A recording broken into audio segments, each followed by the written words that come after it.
How you doing? Yeah. Fade to Black. Bespoke radio for the masses. That's right. Today's Wednesday, February 4th. We are 35 days into the new year, 330 days left.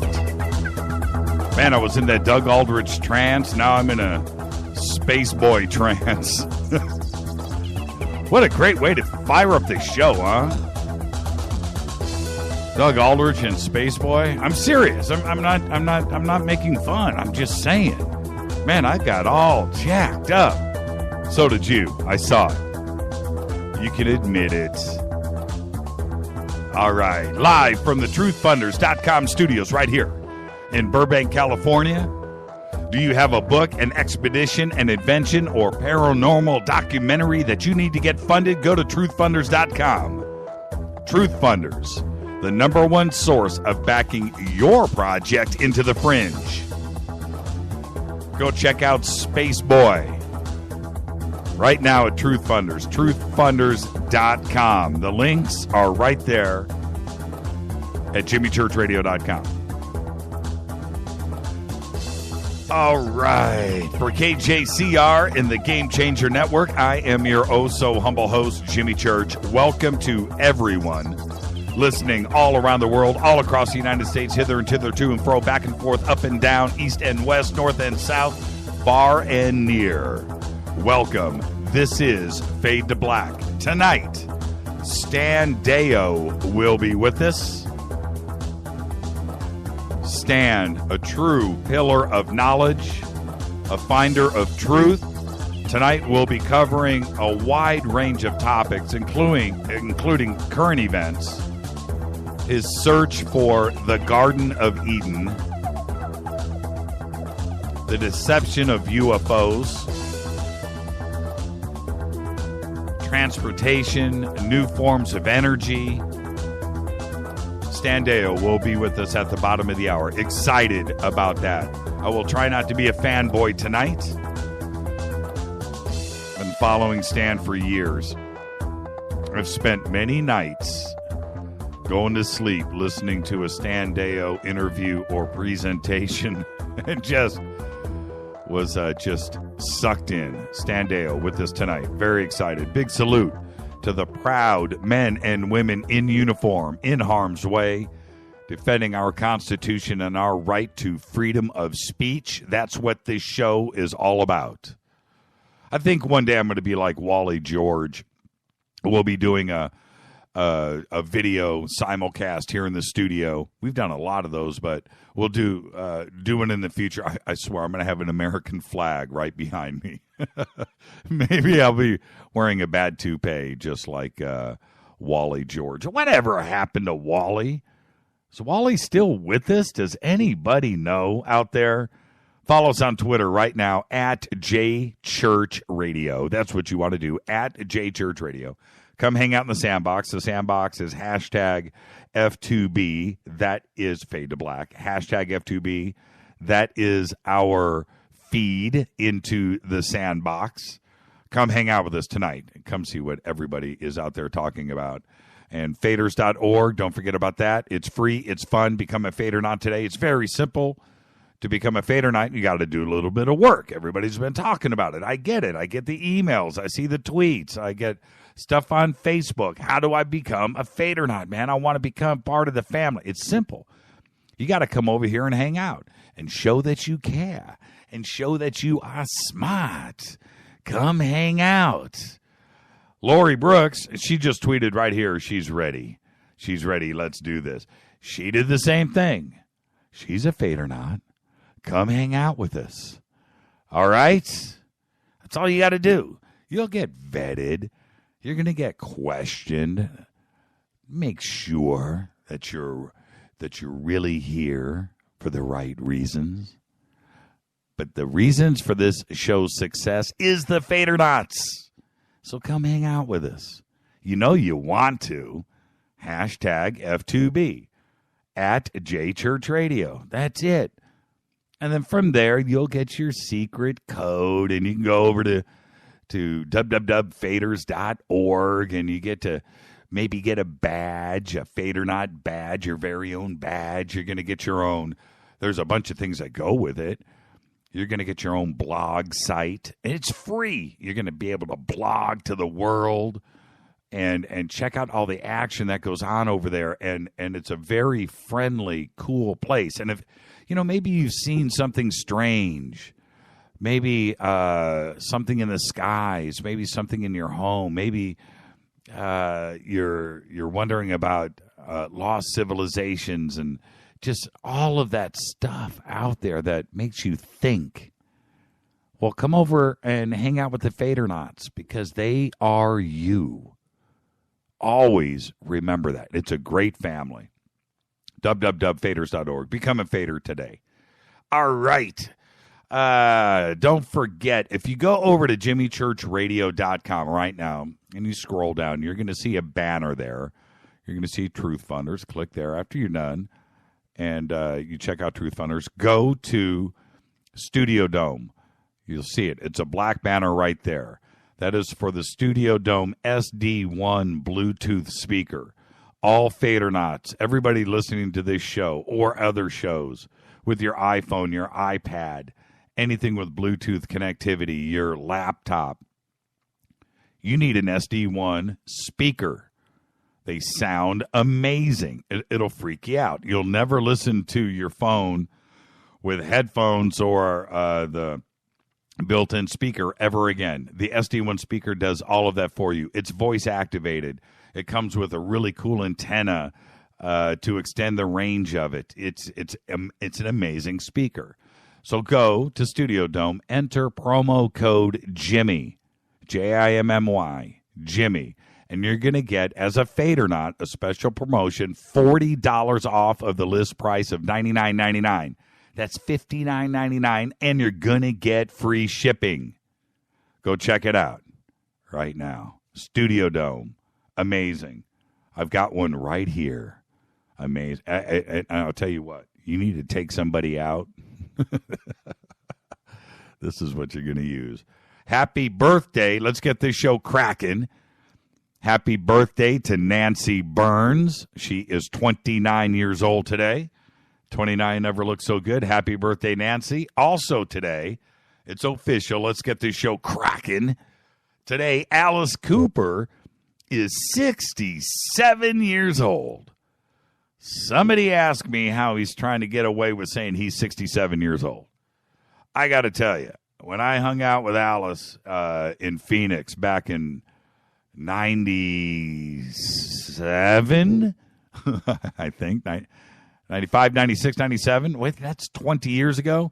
He was 67 years old then. Man. Oh, stop, Alice. But today he's telling us he's 67 years old. Happy birthday. Also today, director George Romero, 75 years old. Offspring guitarist Kevin Wasserman, dude is a slayer, by the way, an amazing player, 52 years old. And Kansas drummer Phil Ehart is 65. And, for a drummer, he's a pretty talented songwriter. He co-wrote Point of No Return, a couple of other tracks for Kansas. Also, don't ask me how I find this stuff out, he is one of the only members of Kansas, I think there's another, that was on every single album cover. Phil Ehart. Today, 65 years old. Great drummer. Our dead guy's birthday today, Charles Lindbergh. That's right. Made the first solo airplane flight across the Atlantic in 1927. The historic flight began in Long Island, ended in Paris, and completely nuts, if you ask me. Would have never done that, but there's always a first for everything. He was the one, and for which he received the Medal of Honor, America's highest military accolade. Charles Lindbergh. All right, let's see. Where am I? Yesterday, I meant to, and I didn't get to this, but yesterday was Dave Davies' birthday of the Kinks. The guitar player for the Kinks, started the band in 1963. And I wanted to fire this up and get this going in Twitter yesterday, and I spaced it. So I have it here today. What was the better Kinks song? Was it You Really Got Me, Lola, or Come Dancing? Light up Twitter right now. Come Dancing. Yeah, Come Dancing. You got all, you kind of got three phases right there of Kinks. You got the Orig, you got You Really Got Me, you got Lola, a little bit later, and then you got Come Dancing, that 1980s MTV vibe. And I kind of like Come Dancing, to be honest with you. You Really Got Me, as cool as it was, Van Halen's was better. But You Really Got Me, a little bit sloppy. Plus, they were young. I get that. But there were rumors that Jimmy Page played that solo. I'm just saying. So Dave Davies didn't even play his own guitar solo. There's a rumor. I don't know if that's true. See, Logan De Los Santos just tweeted. I'm watching this go by right here. How do I get a code for Fadernauts? Thanks. See, that's somebody that's smart right there. Logan De Los Santos, you're going to get retweeted right now. Boom. Bam. And now you're retweeted, and I'm going to send somebody over. Les, go check out Logan. Do some verifications. See, that's how you do it. At J Church Radio, right there. I don't know how many snuck by me during my yapping right now, but that's how you do it. Ziggy says, You Really Got Me. Les Johnson says, Come Dancing. See? Mark Dunbar says he's got to go with Lola. I like Lola, too. Come Dancing. I see. Wow. Polarization starts in the sandbox. All right. Follow us on Twitter at JChurchRadio. It's what you want to do. Facebook and YouTube. I almost made a comment about YouTube. I'm going to hold that off for now. But come follow us on Facebook, YouTube. If you are at jimmychurchradio.com right now, all of the links are there to follow everything, like and subscribe. It's all right there. If you're on Spreaker right now, I think we've got some links up. I think Facebook is up there, maybe the webpage too. I don't know about Twitter. Is Twitter on the speaker page? Somebody help me. Joshua Keppel just said, Come Dancing, definitely. I know, there's something about Nethead just said, Come Dancing. There's something about Come Dancing that rings for me. William Kidd just said Lola all the way. Lola, if I have to pick one from Bob. Okay. I don't know. There's something about Come Dancing. I don't know. Maybe it's because it was when I was like a senior in high school and that came out. No, wait. That was a couple years later. I might have been out of high school. Maybe 83 when that song came out. Patrick Flynn. Patrick, you're a heavy metal guy. I thought you would be You Really Got Me. But he says, Come Dancing. There you go. All right. Be sure to ask. I'm looking at F2B IRC bot. Minifang. I'm here. Ask. Oh, man, Fang. Ask Dan about UFO propulsion. Yeah, we will definitely be getting into that. No doubt about that. Okay. Logan De Los Santos, you're back. Yes, you're doing the right thing. That's how you do it. Okay. All right. Let's get the show going. What time is it? I am due for my break. I'll be coming back for some news that you don't know anything about. Tonight, I'm going to see if Stan wants to take some open line phone calls with you, Fadernauts, 323-825-5045. Email throughout the show, Jimmy at jimmychurchradio.com. You can also go to jimmychurchradio.com, go to the contact page, where we use non-NSA specially encrypted servers. Don't forget about the new column and tweet deck, hashtag F2BQ. You got questions for me? That's where they pop up. Keep it clean. Don't pack it. Keep it clean. And I'll hit somebody with it. This is Fade to Black, bespoke radio for the masses. I'm your host, Jimmy Church. That Doug Aldrich's pretty cool, wasn't it? Well, you know what? Here's some more.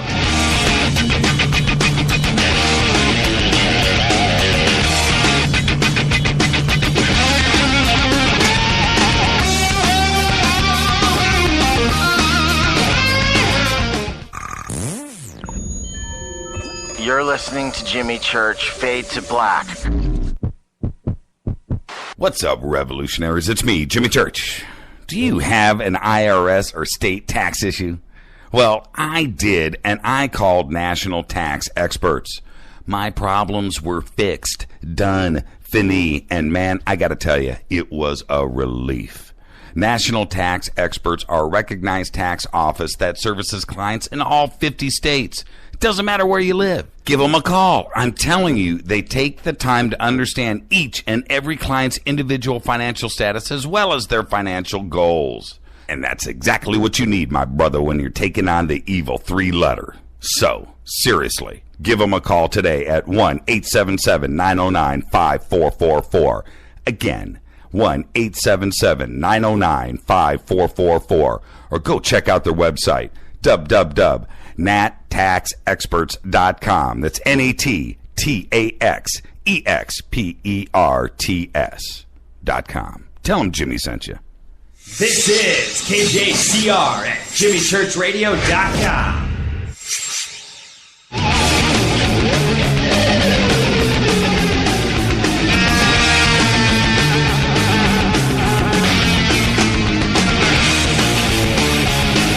Welcome back. Fade to Black. I'm your host, Jimmy Church. Bespoke radio for the masses, only on the Game Changer Network. Spreaker. We're working out some details. We'll get it all done with iHeart. Tune in. It's got to be right. And when it's right, we'll have it up on the website. Then you'll know. We'll make the announcements. Got an email from Ben Miller. It's a long one, but he says, if Art Bell is going to be coming back at 9 to 12, do us a favor and change your time so you end at 9 o'clock at night. Please. Thank you, Ben, for the email. We'll wait and see what's up with Art, but we were here first, man. I don't think we're changing anything. We've been doing 7 to 10 now. By the time he comes back, it's going to be 2 years. I'm not going to change my time. That's like saying to Coast or anybody else out there, hey, man, Art's coming back. Can you move your times around? No. No, it's up to Art to pick his best time. But, no. It ain't going to happen. You know what? You never know what the future is. I might change my mind, but I doubt it. I like that 7 to 10 slot. I just feel good. My entire sleep cycle is based around that 7 to 10. I'm not going to change. All right. Later on tonight, Stan Deyo is going to be with us. Tomorrow night is Fader night, best night of the week. Well, for me, at least. Tomorrow night, open lines all night. Fader night. Let's get to some news. Last night I yapped so long I didn't get any of the news in. So tonight I'm going to talk fast. I'm going to drink some coffee. I'm going to get it all in before Stan Deyo at the bottom of the hour.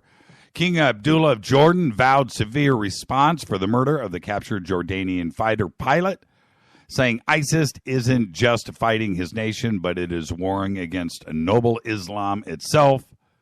He said that on state TV. The country wants to step up its airstrikes now against ISIS, and they are reportedly doing that as we are doing this show tonight. One of the convicts hanged. They executed 2 terrorists last night during the show. Those reports came in. I didn't read them over the air last night live. We already had the tragic accident that happened in Taipei with Air Asia. So that was enough to break up the show last night. But that's it. They executed 2 convicts yesterday, and they were 2 Al-Qaeda convicts. And I just got to say, don't they have any ISIS dudes in jail? They got any captured ISIS guys they could have strung up? I think the world is waiting for something like that. We've just been a little bit too soft. I hate it when we're soft. Becoming the first credentialed, well-known media insider to step forward and state publicly that he was secretly a propagandist and editor of a major German daily has said that he personally planted stories for the CIA, saying he believes a medical condition gives him only a few years left to live and that he has filled with remorse. Dr. Udo Ulfkott, The editor of Frankfurter Allgemeine Zeitung magazine, one of Germany's largest, said that in an interview that he accepted news stories written and given to him by the CIA and published them under his own name. Ulfkott said that the aim of the deception was to drive nations toward war.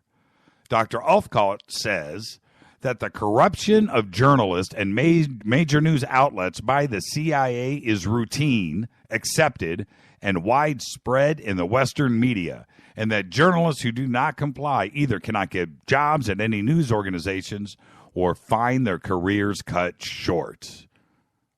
Ooh. He also said that the book that he wrote is not allowed to be reported on. It's called Bought Journalists. It's not allowed to be reported on. And he was also in any media outlet, and he was also a government advisor for German Chancellor Helmut Kohl.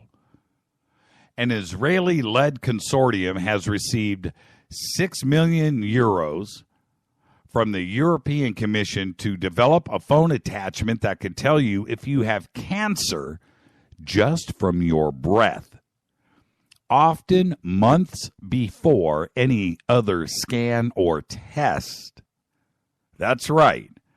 Instead of stationary scanners, Haiix Nanos, it's called the Nanos, N-A-N-O-S-E, the Nanos, 2 capital N's, which has been developed since 2006, requires a tiny but high-tech gold-plated chip fitted with tiny nanosensors. They work by detecting abnormal chemical combinations in the breath of someone nursing a malignant tumor. I'm not making this up. They already have a commercialized version of it that looks like a breathalyzer, but that's big and clunky. The new version will plug into your cell phone, you breathe into it, and you'll find out. Months before a scan can detect it. On May 31st, a Cessna 150 airplane carrying 2 men crashed near the Front Range Airport in Aurora, Colorado. This was last year. We all remember this. The pilot, Amrit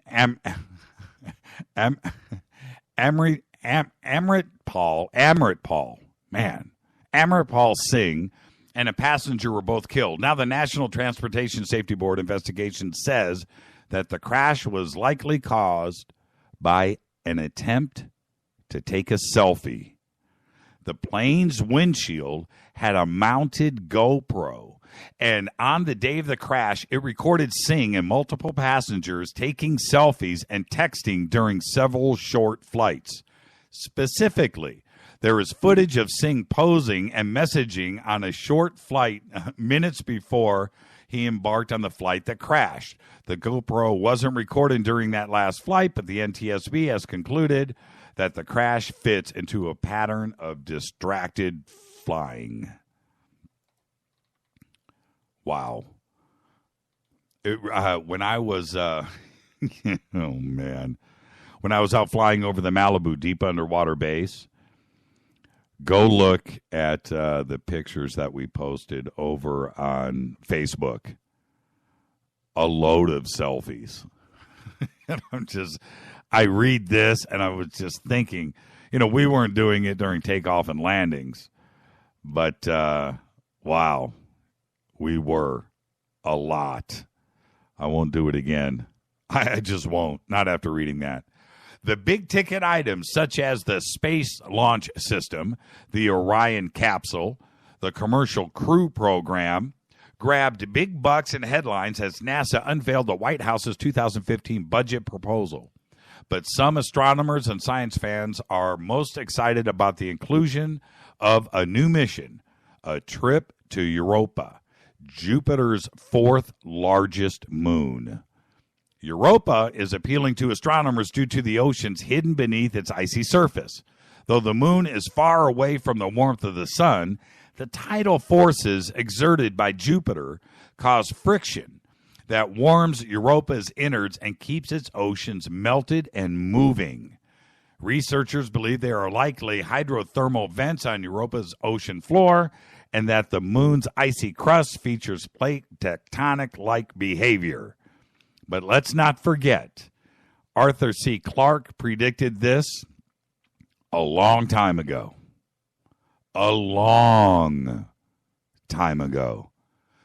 British lawmakers, now this just shows that we are truly in the future right now. British lawmakers passed a bill Tuesday that would allow scientists to use techniques to create babies from DNA of 3 people. A move that would could prevent children from inheriting potentially fatal diseases.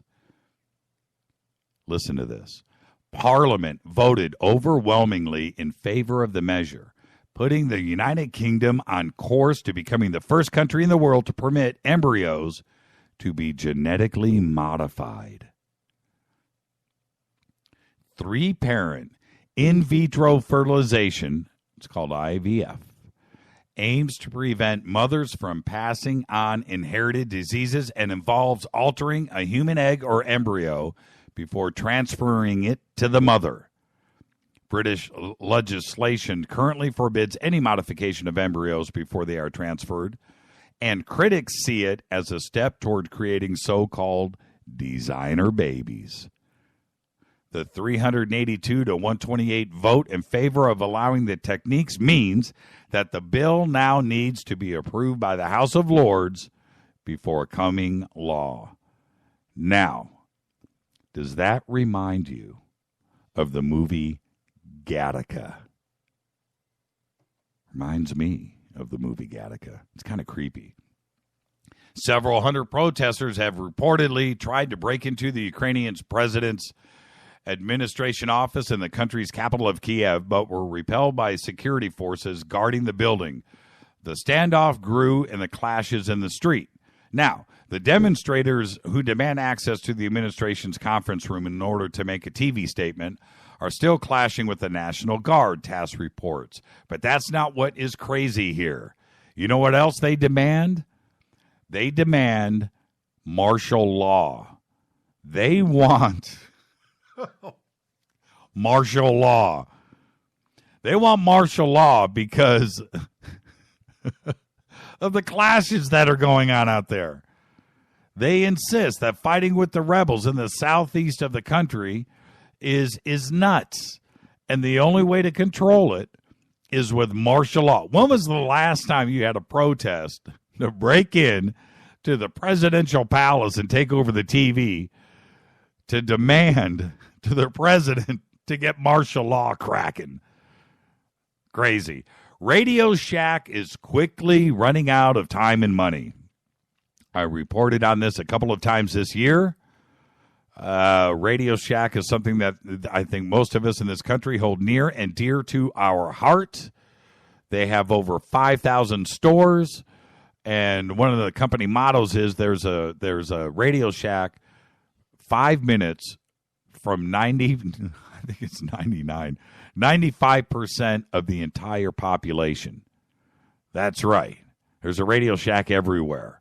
And around our studio, there's 4. Our home, back home, there's like 4.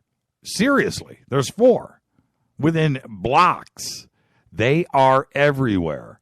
But now, the New York Stock Exchange delisted its stock and removed it from the NYSE. Right now, there are reports that the stock is below 24 cents a share.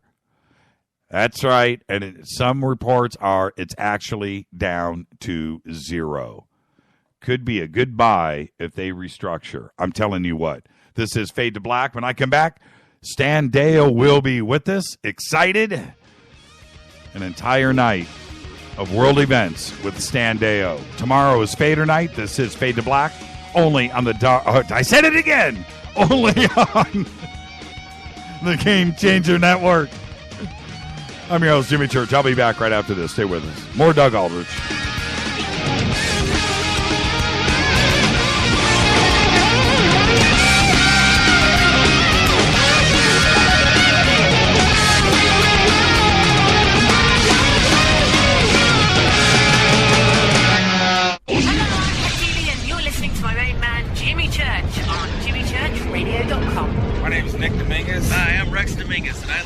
JimmyChurchRadio.com.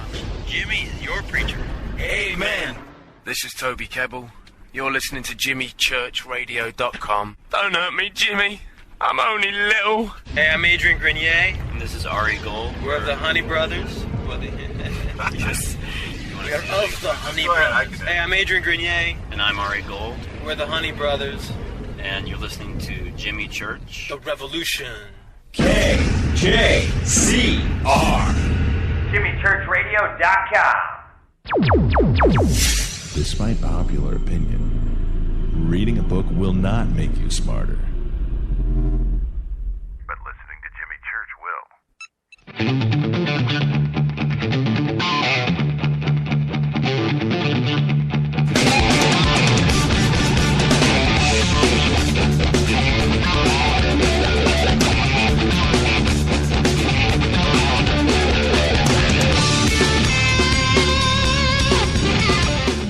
All right, everybody, welcome back. Fade to Black. Bespoke radio for the masses, only on the Game Changer Network. I'm your host, Jimmy Church, your oh-so-humble host. Shoot me an email right now, jimmy@jimmychurchradio.com. If you have any questions for myself or Stan Deyo, hashtag F2BQ and Twitter is what you want to do. And follow us on Twitter, @JChurchRadio. Of course, hashtag F2B is the sandbox. Come hang out. We'll blow through, 2, 3, 4, 5,000 tweets tonight. Come check it out. You've heard about it. You want to see what's going on. It's right there. Hashtag F2B. Stan Deyo was born in Clifton, Texas, to a family of American pioneers, and his father was a U.S. Army Air Force base commander in World War II. Stan was awarded a partial engineering scholarship to the University of Texas and was given a full congressional appointment to the U.S. Air Force Academy at Colorado Springs. He was the only fourth-class cadet who received written permission from General Curtis E. LeMay, head of SAC at that time, to drink coffee and sit at ease during meals. And somebody in Twitter, please remind me to come back to that with Stan tonight. That is very interesting. Upon returning to Dallas from the United States Air Force Academy, Stan trained in computer programming at IBM. Shortly thereafter, he formed his own Mission Impossible team, solving extremely sensitive, difficult corporate computing problems. Stan's main love is still advanced propulsion and free energy for research, which took him to Australia in 1971 to work with these systems as part of a global project under the direction of such men as Dr. Edward Teller and Dr. Andrei Sakharov. Stan has held above top secret security clearance and has worked undercover for the FBI. He was part of an exclusive black project headed by Dr. Teller, specializing in the development of flying saucer technology. He is a public lecturer all around the world on such subjects as the coming global economic collapse, developing solar-related crisis in the Earth's climate, the UFO deception and its real intent, suppression of badly needed technologies, and the coming destruction of America by civil war, followed by foreign invasion. I would like to welcome to the program Stan Deyo. Stan, welcome, sir. Yeah, nice of you to invite me, and on this nice cold evening over here in Colorado. Well, I hear it's going to be 70 tomorrow, so you can relax. Isn't that crazy? We've got the fireplace going tonight, and tomorrow's going to be kind of a heat wave. Heat what? Yeah, you know what? You might be right. It might be your last chance for a couple of months to break out your Denver Nuggets shorts or whatever you wear. But it's kind of strange how weather here in the United States, especially lately, certainly swings all the time. It happens here in Southern California too. It'll be 40 degrees one day and 90 the next, and then back to 40. And I know it's not sub-zero, but it's still a shock to the system. And I have woken up here in Burbank with frost on the windshield. It has happened. As long as you don't wake up needing to tread water, that's the problem. You know what? I remember that's an interesting point when we were switching insurance companies on our home, and we were checking the boxes, right? What do you need? And let's talk. and we got to the flood insurance section, which is separate from your other insurance and should you carry it and so forth. And I was thinking, I think we're cool.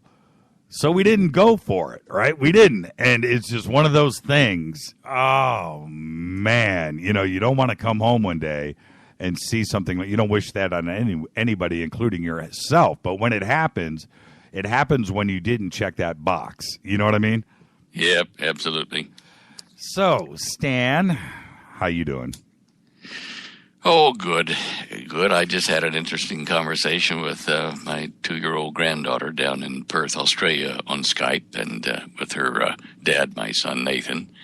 And she's 2 years old today, and it was quite an interesting discussion with a little ballerina with pink shoes and pink tutu.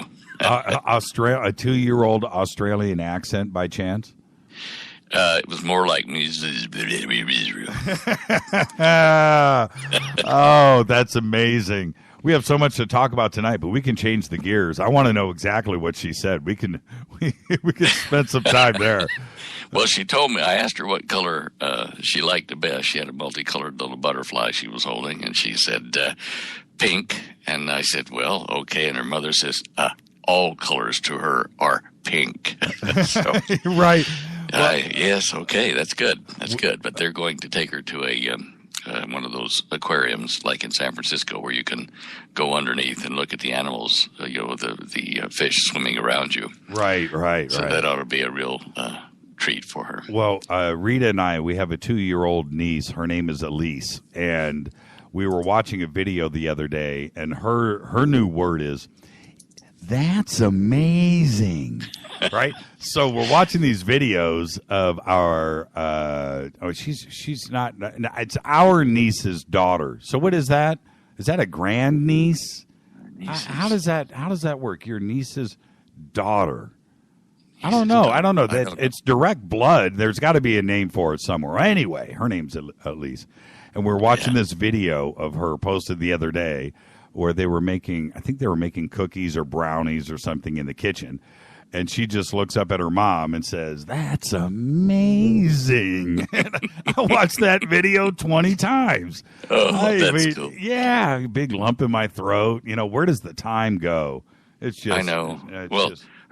My granddaughter's dad, Nathan, he's in his 30s now, and he's got an older brother. It's he's about your age now, and that really makes me realize that time has gone swish. Just gone. How do we slow it down, man? I mean, seriously, do you have there is a way technically to do it, but with a gravitic field. Yeah, right. I was going to say in your propulsion system research, are you slowing it down? Obviously, you are, because you look like you're 22. So there's something going on.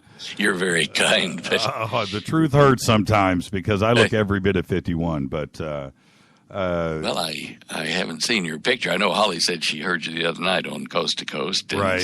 Yeah, Jimmy Church. I was just listening to him. I said, okay, well, I'll tell him you said hi. So, done that. Okay, just so we know. Okay, just that. I was talking to you earlier today about Twitter.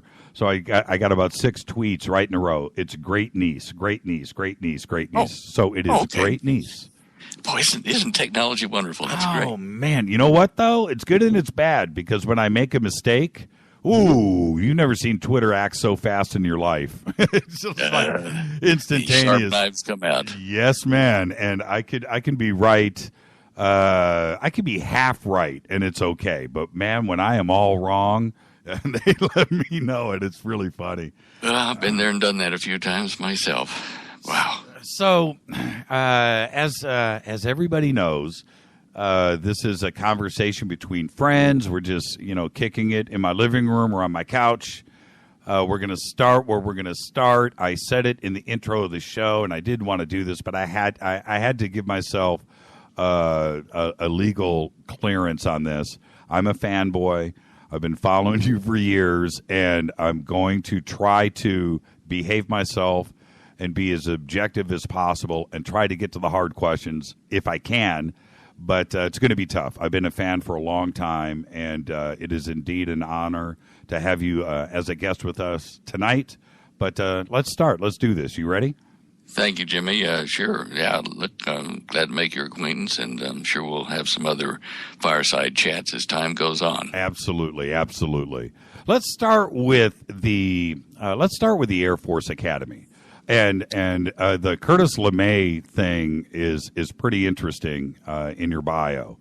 And so I would like some clarification on that, exactly what that is. But what did you, as you left and graduated? Didn't graduate. Oh, okay. Now, we had a big falling out, about 150 or 60 of us. We were what they call the honor code reps. And we were the only class ever, or only group of cadets ever to get away with this and not go to prison or go to the front line. But the regular Air Force was booting out some of our fellow cadets on trumped-up honor code charges, which we knew were false because, I mean, we were, the judges, the honor code reps in our squadrons. And so we said we're going to go on strike and not take our finals. And if you don't reinstate these cadets that maliciously and, falsely kicked out of the academy, you've put a mark on their record. And so they said, well, we'll just show you who's in charge here. This is regular Air Force, and you're confined to quarters. And we didn't break, and they discharged us and flew us out to various hometowns after that and covered it up. And a U.S. Senator here in Colorado was going to blow the lid on it a few years later, and he died of cancer before he could bring it to the Congress. But it was way too late past that time, and I've kind of forgotten it and gotten over it. And I've seen a lot of my fellow classmates who became generals or, colonels, and some of them that didn't make it back from Vietnam. And, right.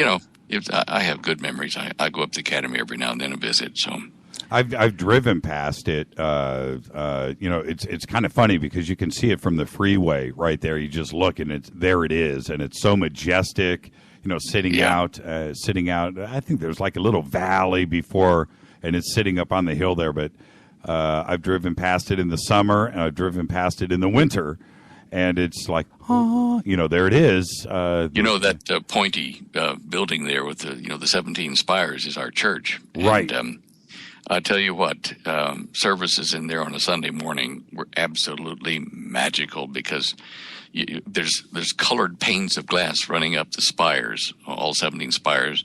And you sit in there, of course, you're being quiet, and sermons going on, and the heat on the aluminum spires would make it go pop, creak, pop.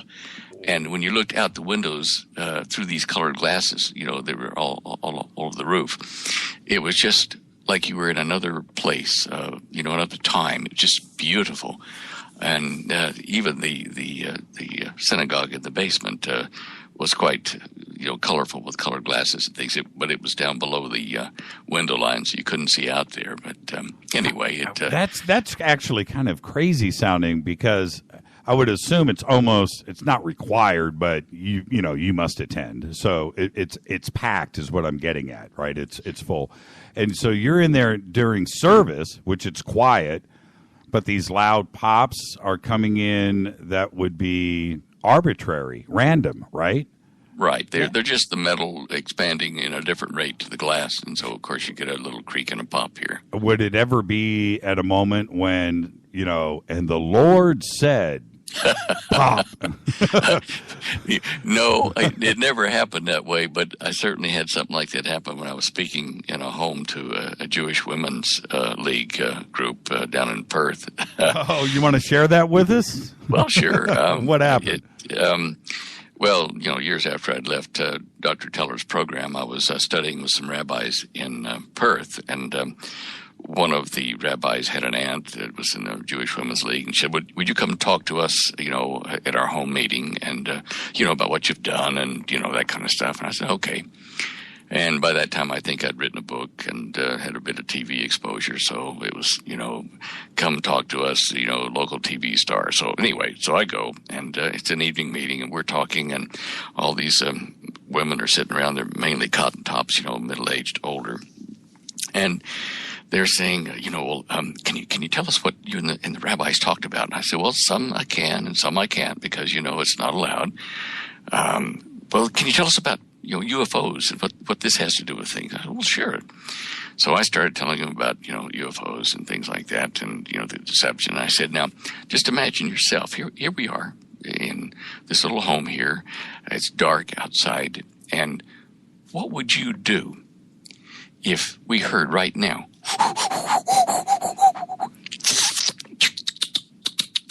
And one of them came to our door, and I'm lowering my voice like this as I'm talking to them, and they're all straining to hear what I'm saying, and bang! Someone hits the front door, right?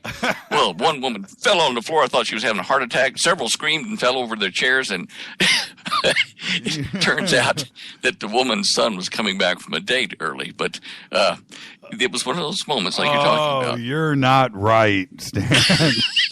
You are not right at all. Well, it was serendipitous. I did not plan that. Yes, they asked for it, right? Yeah, they did. They did.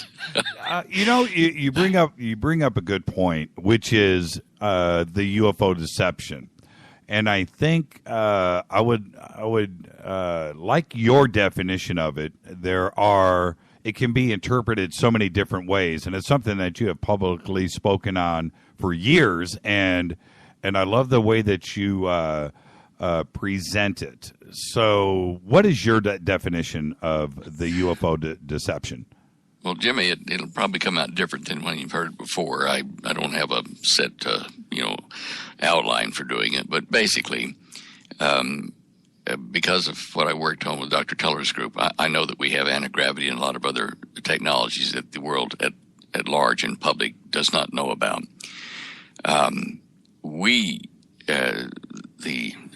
When I say we, they did it before I joined the group, but Teller's group formed after the end of World War II. And what they did was they brought people, scientists, engineers, industrialists from various nations, eventually Dr. Sakharov from Russia, to several joint meetings where they decided, look, we now have nuclear bombs, nuclear weapons, and the next war, if we have one, if we allow it to happen, we know these weapons will be used and it will destroy the planet, throw us into global winter, and we will kill all humanity. We've got to get serious about convincing people to get along. And they knew that, for instance, Hitler had tried to force people into his new world order, the Nazi way. And the French underground had proven that would not work because the tighter Hitler squeezed them, the more ambitious they became underground, blowing up bridges and hitting infrastructure, and he just could not control them. So they knew that forcing people into a one world order wouldn't work. They knew that negotiating at a peace table, like the League of Nations had failed before that time and the United Nations was being formed, but they knew that you couldn't get 196 nations, any two of them, to agree on a single thing in religion or politics, much less 196 of them. So they knew that by peaceful negotiation and by force, they couldn't hope to unify the planet. So that left them with what has been commonly called Alternative 3. And that alternative was and is basically, you need to give all of the religions, all of the countries, all of the cultures on the entire planet, the people, not the leadership, but the people, a common enemy that is apparently friendly but has the power to wipe them out. And I use the two brothers analogy, where when you were young fellows, 10 or 12, and you were in your room, you shared a room, and Dad was down the hallway, and it's nighttime, and you're supposed to be sleeping, and you're throwing pillows at each other and stomping on your beds and making noise. And Dad says, I've got to work tomorrow. If you don't be quiet in there, I'm going to come in and smack you. Okay? Right. So a few minutes pass and it starts again. So this time you hear footsteps coming down the hallway, and bang, the door to the room swings open, and there, kind of highlighted in the hallway light, is Dad with the belt, and he's going to kill you if you don't get along. And so, yeah, Dad, okay, bro, let's cool it and go to sleep. Right. So, sleep, everything's fine, it's peaceful. A common enemy greater than you has presented, and the brothers represent the 196 nations and their people on this planet. And the guy with the belt is the mysterious being who is not part of your crowd. He is from off the planet.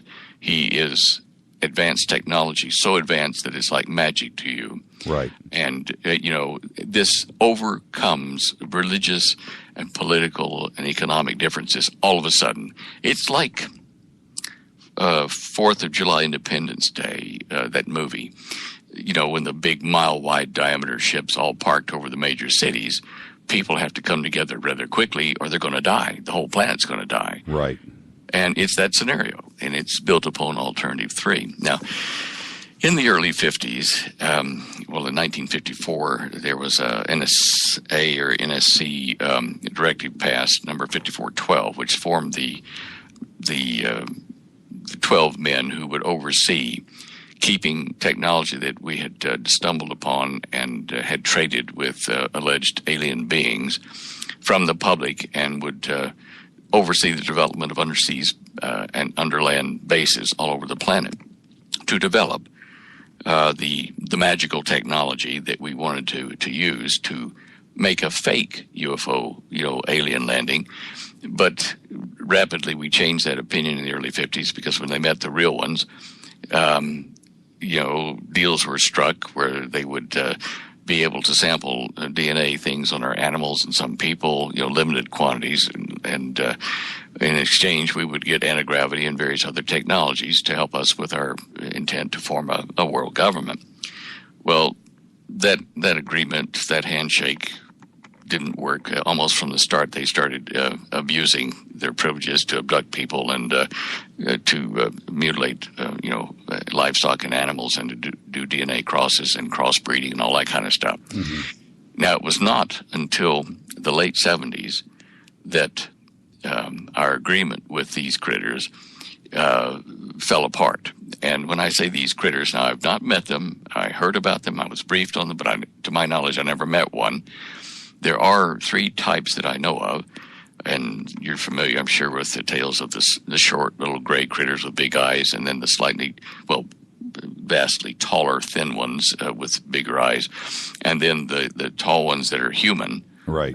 With fair-haired skin, and light skin and light eyes, and if you move their hands or their arms in the sunlight, you will see kind of a rainbow shimmer in it because of the small scale-like structures in their skin.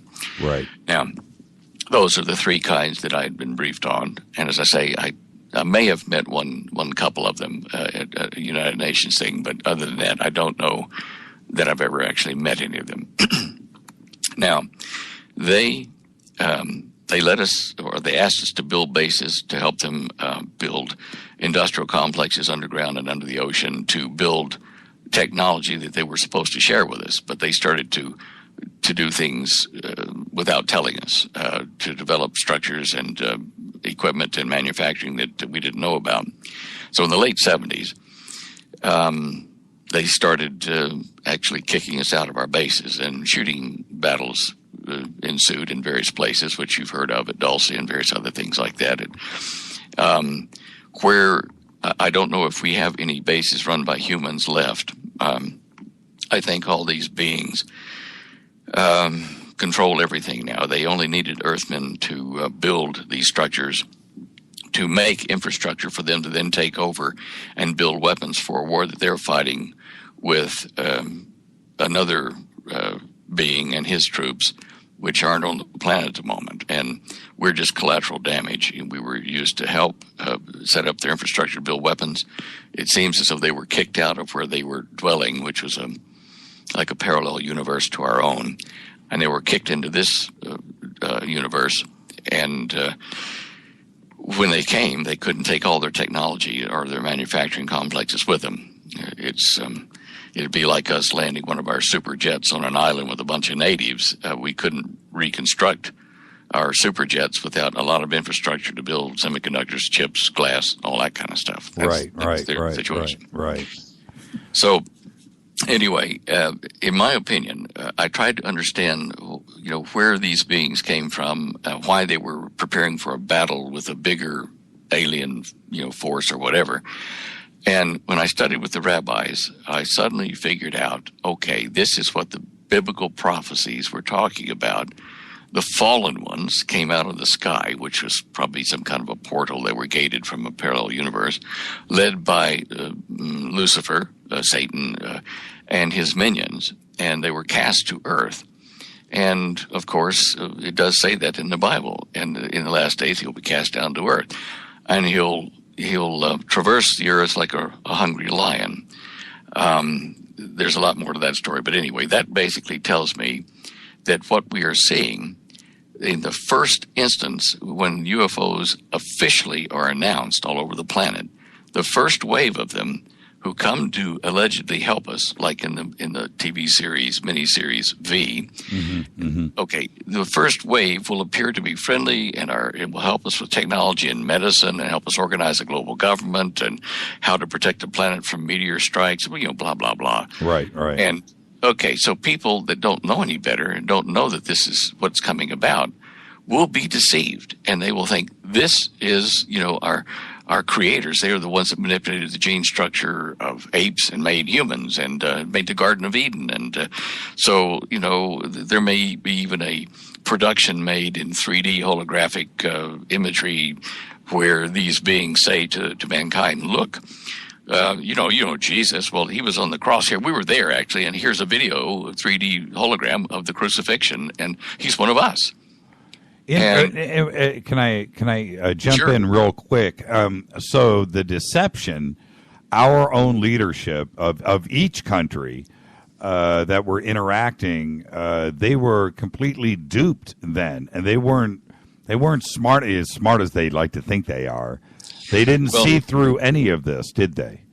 Well, not all of them. A couple, I think, did, and like McDonald, James McDonald, who committed suicide in a strange way. Right. And the Navy secretary, I forget his name now, but anyway, he Forrestal out the hospital window, and his notes all disappeared. These things tell me that there were probably a couple of people that were aware of what was happening, but could not stop the momentum of so many others that wanted to support him. Well, and LeMay, I can only picture LeMay was the one screaming, "We got to fight these guys!" From the beginning. We used to call him Old Iron Ass. He was tough, let me tell you. And he was.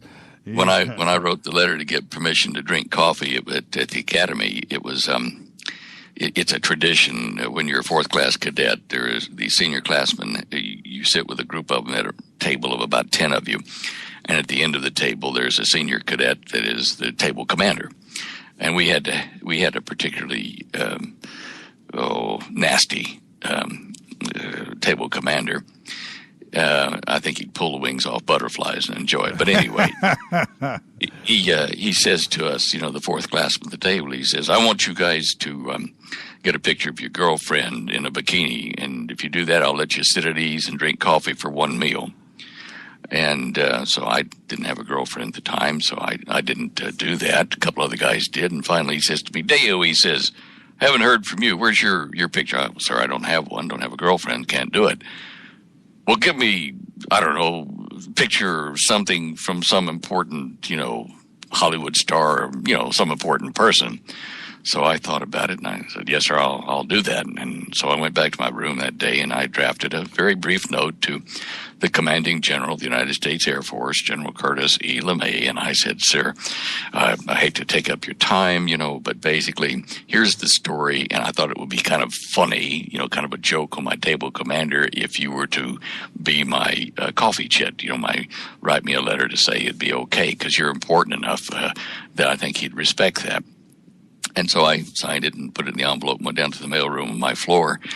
And the mail clerk says, "Son," he says, "do you realize that you're writing the commanding general?" I said, "Well, yes." I said, "It's just a quick note." And he says, "We had a cadet do that last year, and they court-martialed him." I said, "Oh, well, give me the letter back." He says, "No, it's in the mail system now. I can't give it back to you." I think he was. Did you ever meet LeMay? No, I didn't. But he within a week he sent it back by airmail, signed, Curtis E. LeMay and everything, permission to drink coffee on Coffee Chit. And so I did slip it into my tunic there, and I waited for several meals until this guy remembered, "Oh, hey, Deyo, did you ever get a coffee chit?" And I said, "Oh, yes, sir, I did." He said, "Well, shoot it up here." So I pull it out and hand it to the upperclassman next to me. Of course, then we're all sitting at a brace, looking at our plates straight down and, eating square meals and all that. Anyway, so I hand it over to him, and the upperclassman next to me opens it up, and he looks at it and he says, "Deyo," he says, "is this real?" I said, "Yes, sir, it is." And he says, "Holy cow." And the table commander can't stand. He said, "Well, pass it up. So it goes up to the table commander, and he looks at it, and he says, Gentlemen, everyone sit at ease and drink coffee. This man has talked to God and lived." Well, I always picture, the reason why I ask is because in every movie where you've got that discussion going on in the Oval Office, should we or shouldn't we, and let's behave. No, there's always one guy chomping on a cigar, with a bunch of stars on his shoulders, going, let's nuke them, and that's all. Yeah, right, exactly. Well, Independence Day, that's got to. I always picture that, that's based on LeMay. I think LeMay, yeah, exactly. LeMay wrote the book for that character, and it's just portrayed in every instance when that scene needs to be written. They write in LeMay.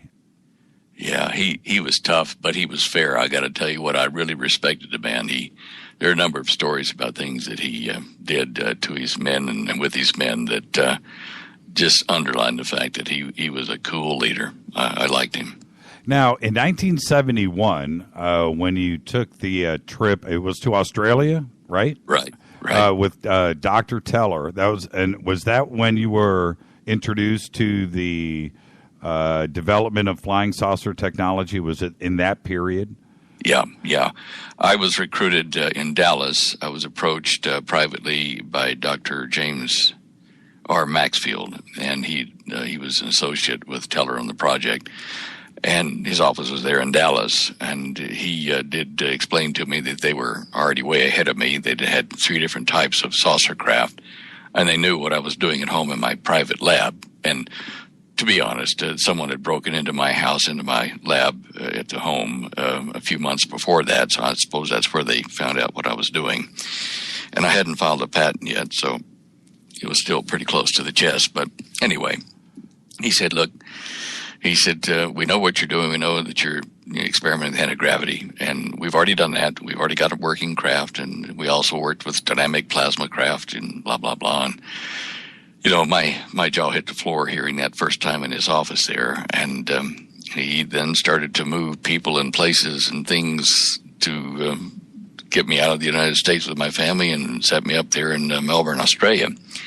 And that's when it started. And my control agent was a man that the Queen had knighted, Captain Sir John Williams, an older seafaring type guy, tall, really good bearing, like a naval admiral would be. And he's the one that had my security files and everything about my shoe size and all that stuff. And he was the man I reported to there in Melbourne. He actually told prime ministers what to do and when to do it in Australia. So I kind of give you an idea of the power that they wielded. Wow. I don't want this to get away from us. We're going to come right back to this subject in just a second. This is Fade to Black, bespoke radio for the masses on the Game Changer Network. I'm your host, Jimmy Church, and we're talking with our very special guest, Stan Deyo. A variety of subjects tonight. We're somehow going to swing this around to some of the events that are happening in the world today. Right now, we're talking about flying saucer technology that Stan was involved in, and also the UFO deception. And I want to jump back, Stan, if you don't mind. You had mentioned our cooperation with ET in building infrastructure here on Earth. Now, Twitter just lit up when you mentioned that, about 20 questions in a row concerning the Malibu base. Are you familiar with the discovery that we did last May out here off of the coast of California with the the underwater. We called it the alien base. Are you familiar with that structure? Yes, I did see the video, and it was interesting and impressive. I don't know if it was one of the ones that was in operation when I was with the program, but one thing I've got to tell you is you don't actually have to have an opening for a craft to go through it. You can actually go through solid matter with some of these craft. Sure. So, but it did make a lot of questions arise to see that big cavern under there. I've heard rumors that we have a waterway that connects from the Pacific under the North American plate into Nevada, where we have a naval base there in the middle of Nevada. Right. Whether it's true or not, I don't know. Well, and the Naval Undersea Warfare Center, which is in the middle of Nevada too, as well, just north of Area 51. It's a kind of a strange place to have that kind of installation. And then also, and you're right, because where that entrance is, the purported entrance, I should say, off of Malibu, you have Magoo right there. You have a Marine base. You have a naval installation. But if you keep going directly north in a straight line, you go to China Lake in the middle of the Mojave Desert, which is in the middle of the Mojave Desert. The Navy's largest naval base is in the middle of the Mojave Desert. A lot of people don't know that. It's an interesting fact. And then if you continue north, of course, you go straight to Area 51. And it would make a lot of sense that entrance would be there. Whether it's us or theirs, it doesn't really matter. It is certainly an interesting structure, and it doesn't look natural. Yeah. We had troops or technicians down at the South Pole. I think they were mainly the Russian, the Germans who escaped World War II. After World War II, escaped down there to New Schwabenland. It is a well-known, well-documented fact that the Germans, before World War II started even, were sending ships and equipment down to the South Pole to this Schwabenland, which is New Schwabenland, which was under the ice cap, and it was like a valley, and they were colonizing it under the ice cap.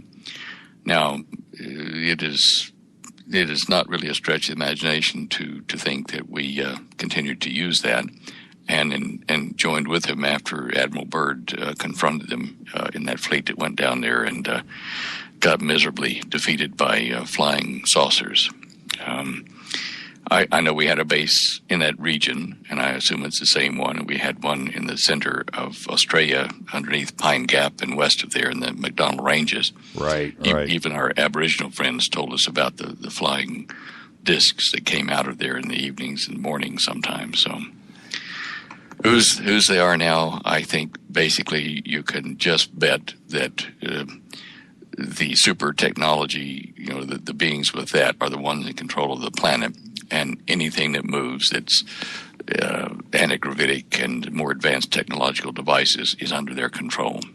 You told a story once, and then we'll go right back into 1971, what you were doing in Australia. And this story ties into that. And you're going to have to correct me. It's been a few years since I've heard you tell the story. But you tell a story about a military demonstration with an actor. Oh, I just gave the ending away, I think. That's wearing a pack, and he takes off and flies. Can you tell that story for us? Because it's it wasn't.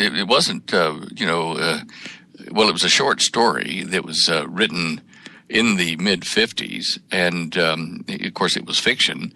But I think it probably is closer to fact than you'd want to believe. Right. Because a lot of the corporations that were mentioned in this fictional piece is called Noise Level. Oh, Noise Level. That's right. See, it's been a few years since I've heard you tell the story. That's right. It's called Noise Level. Well, the whole objective of the story, of course, was to try to find how to convince scientists to overlook the noise of their education that says that you can't have anti-gravity.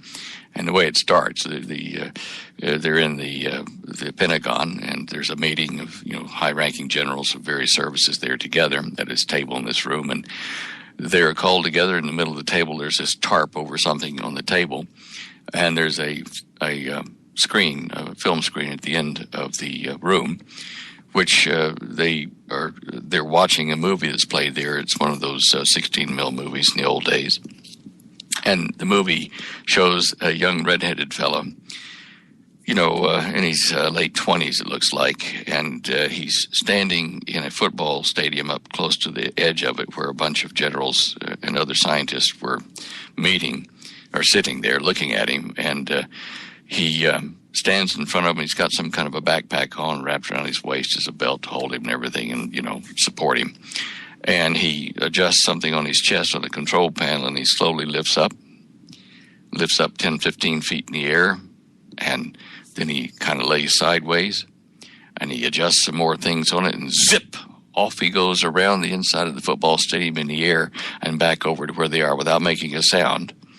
And then he's going to do the next move, which is a rocket straight up, and he twists the button, and poof, big cloud of smoke, explosion, but you don't hear anything on the video. It's all just, or on the film, because it's 16 mm silent film in those days. And he falls to the ground and bursts into flame and dies.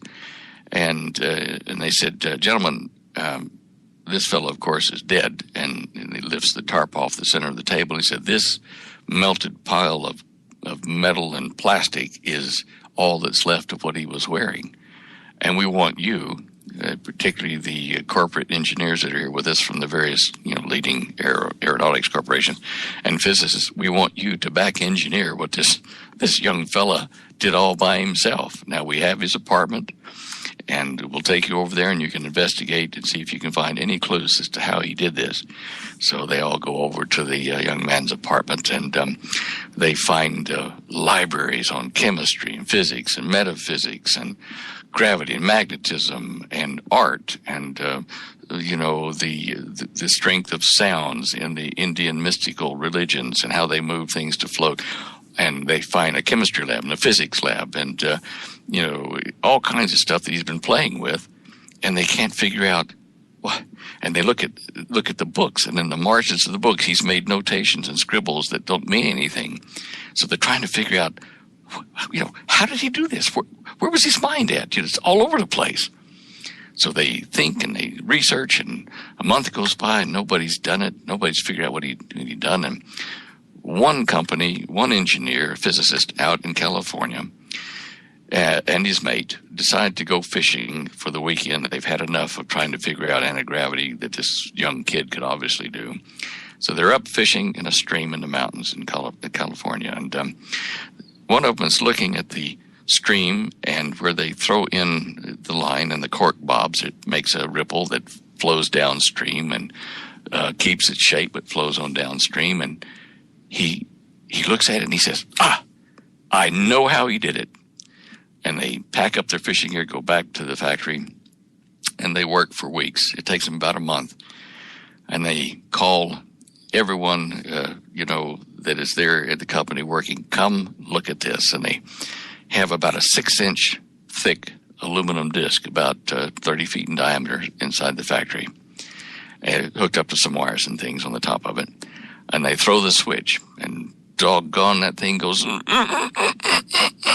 and lifts up about 12 to 18 inches and just floats there. And everyone is impressed. We got to go show the Department of Defense and all the other agencies. So they go back to the Pentagon, they go into the same room, and they have videotape of it, and they say to the people there, look, we've done it. We figured out how that little devil did it. He did this with waveforms and blah, blah, blah. And so the people hosting the meeting, the Pentagon, kind of smile at each other and laugh. And they say, gentlemen, we'd like you to meet someone. And at the end of the room where that film screen was, they move the screen, a curtain is parted, and there's the young scientist with the red hair, that was apparently burned and killed in the crash of his device. And they said, what is this? I thought he was dead. No, it was an actor that we hired to fool you, to remove the noise from your mind so that you could think clearly and without prejudice and go forward. And you have done it. And that was the story. And I just marvel at that story because it's so true. Our scientists. 1952 that was written. All right, there you go. Yeah, isn't that crazy? If you look through it, you can thumb through it and see, Luhara helicopter, and you can see see Martin before Martin Marietta. You can see Learjet. Right. All those people were involved in that, and from there I traced over to in 1958 to the records of the New York Herald Tribune or Times. New York Herald Times, probably. Anyway, it's in the back of the Cosmic Conspiracy. I reproduced and typed out both the articles that I photocopied, and they tell the names of the same companies working on anti-gravity for real that was in noise level. And, I knew, because I'd been in the program, that's where it all started. And so the short story noise level meant a lot more to me than it ever had before. And when you went to Australia, and I know you're going to enjoy my segue, nicely done, thank you. But the same thing happens to you, I would imagine. You go to Australia, and they hit you with this information, and the first question that comes to mind when they say that they've got 3 saucers and they've been back engineering and they're dialing in this propulsion system. What was your belief in ufology and UFOs at that time, and how did you wrap your mind around it? It took a few months.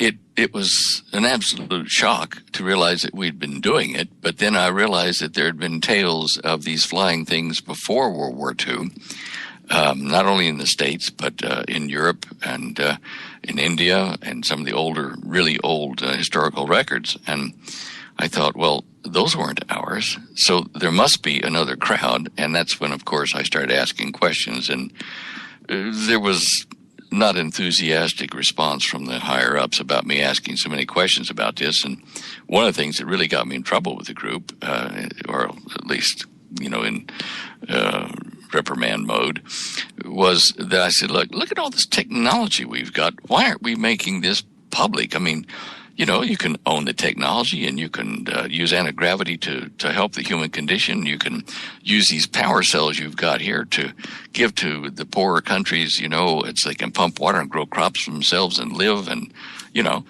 and they kind of told me in summary, boy, you just don't understand what this is all about. And they were right. And it took me quite a while, and talking to other members of the various departments of the research group, like security and people that worked in parallel projects, because we were very segmented so that you couldn't talk across departments very easily. Right. But after I left the organization, and this is an interesting thing, when we were challenged by these critters that cohabited the bases with us, Sir John said to Sir Henry one day while we were at lunch at the Melbourne Club there in Melbourne, they were talking across me, and Henry says to Sir John, he says, John, they're moving in on us. It's we can't stop it. And of course, I didn't know what they were talking about. I hadn't heard about the battles of the war or anything. And I said, do you mean the European Economic Community is moving into the Australian market or the Western market? Right. And they looked at me like I'd passed gas at the table. and raised their eyebrows. And John turned to Sir Henry, and says, Henry, shall we go up to the cabin this weekend for a bit of hunting? Yes, that'd be good, John. And the conversation went flat from there on. And it was obvious that I wasn't going to get told what was happening. No, you were not in the need to know column. Definitely not. How does that work, Stan? I've often been confused, because when you have different whistleblowers and researchers talk about top secret clearance and who had this and who had that, and you had a top secret clearance. Is that all there is? Is there, for once and for all, let's put this to bed, is there a 23 levels above top secret clearance? Is there anything like that? Or is it just it's top secret, and then after that it's just compartmentalized and you're on a need-to-know basis? What is really going on here? There are more levels than just top secret, but they apply to a number of projects or operations, and for that level or for that kind of operation, there will be codes, clearances for that. And if you don't have those IDs, then you're not cleared for that. But there's not a classification level that clears you for everything. That's probably wrong. There probably is one. I don't know about it. But there were security levels above just top secret. I mean, top secret. We had that at the academy as cadets, but it's clearance levels on the projects that you're involved in, and they'll have strange names, and that identifies you, that and the color of a badge you're wearing in the hallways that are marked with colors. That kind of stuff tells you where you can go. So in other words, you have your top secret, and then you have a word tied to it. I'm going to pick something out, car, and then you can access certain information in the car file, but just because you have something like car, that doesn't give you access to anything that you want. You can't walk into anywhere and open up a file cabinet. That's true. And as I say, some of the facilities that we had down in Australia anyway, they along the hallways are big wide stripes of color in levels above, like stories of buildings underground. And also indoors that have colors on them. And you had to have on your badge, you had to have that color so that a security detail or anyone else for that matter that's cleared on that level, if they look at your badge and doesn't match, there were some levels that there was no shout to stop or anything else. If you were there, you were killed immediately. There was one of our assembly areas for the craft over in the empty quarter of Saudi Arabia in the Jabal Tuwaiq mountain range, about 120 clicks out of Riyadh, in the Ruab al-Khali. And there you could only approach in craft that were gravitic craft.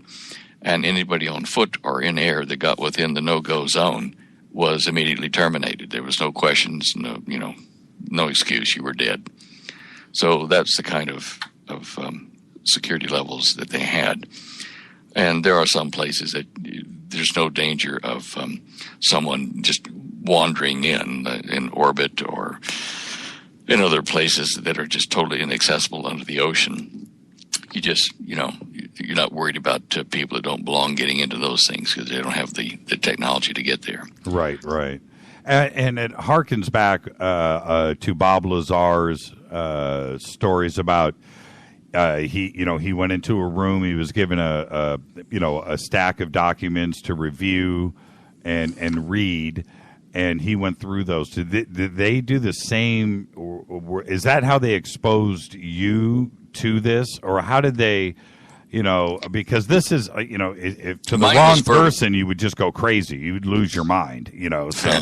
How did they disclose it to you? Most of mine was verbal. Some of it was photographs in assembly areas of things happening, and I guess it's different for everyone. But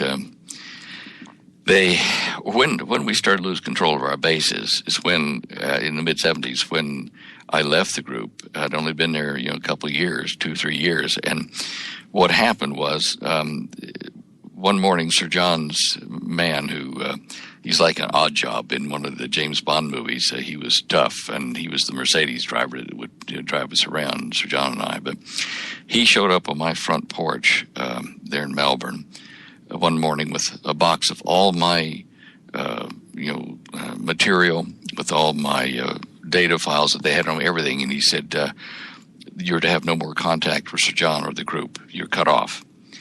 And I didn't understand this. I thought it was because I was disputing, the use of the technology that we should share with other people. And then I thought, well, I've heard Sir John badmouth the Jews. Maybe they found out my father was Jewish, blah, blah, blah. Right. So anyway, I was suddenly into civilian life again and had to scramble and find work and, live. And, things got a little bit more complicated than that. It forced me to go underground and to run and change my name for a while. Later, I found out that what happened was that not only myself, but at least one other guy that was in England, part of the group, and some others, they disappeared us from their records because they were being overthrown and they didn't want to didn't want the tale of what had happened to disappear. Overthrown by who, Stan? Well, these the satanic ones, the fallen gotcha. Beings. Well, okay, let's clarify something else, because that was a very interesting point that you said earlier. You said they reneged on the deal. The original arrangements that were made in the 50s and 60s. But, the common legend or myth, if you will, is that we reneged. So you said it was them. Can you clarify that? Yeah. I mean, look, we agreed to accept technology and help from them in return for building the bases, and also in return we would let them do genetic experiments on living things here on the planet within reason, and there were limits put on them for that, and they almost immediately exceeded the numbers of and the types of things that they could do, and that was an ongoing issue with them. As I say, was one of the lines in the sand humans? Number of humans, yeah. Really? Yeah. Really? Oh, wow. So we actually agree. Now, was that? Oh man, I don't want to go dark, but just stay with me on this. Was that experimentation on humans, or maybe just communication with humans? No, experimentation, probably unbeknownst to our human counterparts in those agreements or contracts or treaties, was the fact that these beings were trying to make, like biological robots that they could control remotely, with their intelligence. Biblical students would call it possession by demons or whatever, but right. They wanted to make bodies, human-type clones that they could inhabit, in essence. They could override their senses and see through their eyes, feel through their skin, and that kind of stuff. But they were somewhere else, so that if the clone got hurt, it didn't kill them. They just would find another host. The problem with humans that already have an intelligence in the body, a soul or spirit, sure, is that there is resistance there, and they would have to constantly fight that to use that person's body.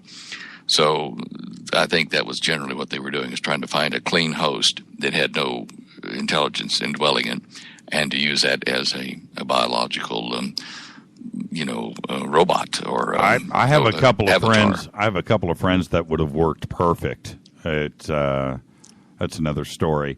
Let's back up for a second. With the disclosure that was going down, did you see photographs of those three crafts? I mean, that's the $1 million question. But I saw photographs. I saw photographs of the assembly of the anti-gravity craft. I already knew about the dynamic plasma craft and stuff, because that's what I first started out working on. But the anti-gravity craft was inside of a tall, and there were a number of them in stages of assembly, inside of a tall building that looked like it had corrugated metal sides and roof, like in a hot climate somewhere. Could have been the one in Riyadh, or outside Riyadh. But anyway, there were photographs showing the toroidal rings that drive the thing before the lid was put on, and then a cross section of the toroid, which showed that it had a hollow square section for the main toroidal tube, and layers of probably a mu metal wrapped around it, plus flat copper, looked like copper wire coils that were, I'd say at a guess, 1/4 inch to 3/8 of an inch thick and about 4, 5, 6 inches wide. And these were wrapped like bands around that toroid, and wrapped around like you were wrapping a wire around a donut, following it all the way around. And then there was another set of these flat coils on the inside, the whole of the donut wrapped around it in the same plane. And apparently the two were connected by circuitry over an archway, like a bite in the donut or the toroid, where the wiring kind of looped up over and formed like a partial doorway type thing, but it was just to get over something that would go in that slot. Mm-hmm. And I knew immediately that worked because of what I'd been shown before I even joined the project by one of my, he's actually an employee, but a friend, Colonel George Dice, who had been a SAC Air Force aircraft commander. And George showed me before, like I say, before I joined the group, showed me on a blackboard what his navigator had shown him in the late 50s, something he'd been working on in his home and researching with electricity, magnetism, whatever, and he'd generated anti-gravity, which is kind of an interesting story anyway in itself, what happened to him. But I said to George, I said, well, where did you get all this diagram? So he said, well, he showed me the diagram, and then he gave me a sealed letter with that and other information for patenting purposes and asked me to keep it to prove that he'd developed this. And I said, well, okay, where is that letter, or where's the drawing? He said, oh, it's with my parents in Florida in a box. I said, well, can you get the box? And so he rang, and no, they'd done a big clean out and thrown it all away a couple months before. Of course. Said, okay. Right. I said, well, what happened to the navigator? He said, a couple of weeks after he gave me that, he was transferred to another command, and I guess I never heard from him again. Well, what he did remember and what he did draw was an extension, the shape of the toroidal coils. Yeah, there you go. Yeah, and the donut with a bite out of it, that toroid with a cut in it to make a slice in a washer, and the vertical rod where the navigator wound his coils. It was all the same planar design. Orientation. Yeah, yes, same design. Yes. So I knew immediately when I was later in the program and saw that photo, I said, right, I know exactly, that's what they're doing. The same thing the navigator did. For all I know, he was on the project. I couldn't tell you for sure. What was powering this? And I picture one of two things, either a lot of something or very little of something. What was going on with powering? Well, they had it's probably about the size of a window air conditioner, maybe a little bit bigger, and this supplied the electricity to drive these smaller 30-foot diameter craft. I think that it was Lazar's explanation of how they converted energy from, he called it 115, right. 115, but I think that's fairly close to what happened because at that level on the atomic scale, there would be a lot of energy that you could mine or strip off of an element by bombarding it with neutrons or other particles. And so that powered the drives into the coil, and it also powered the steering mechanisms in the early craft.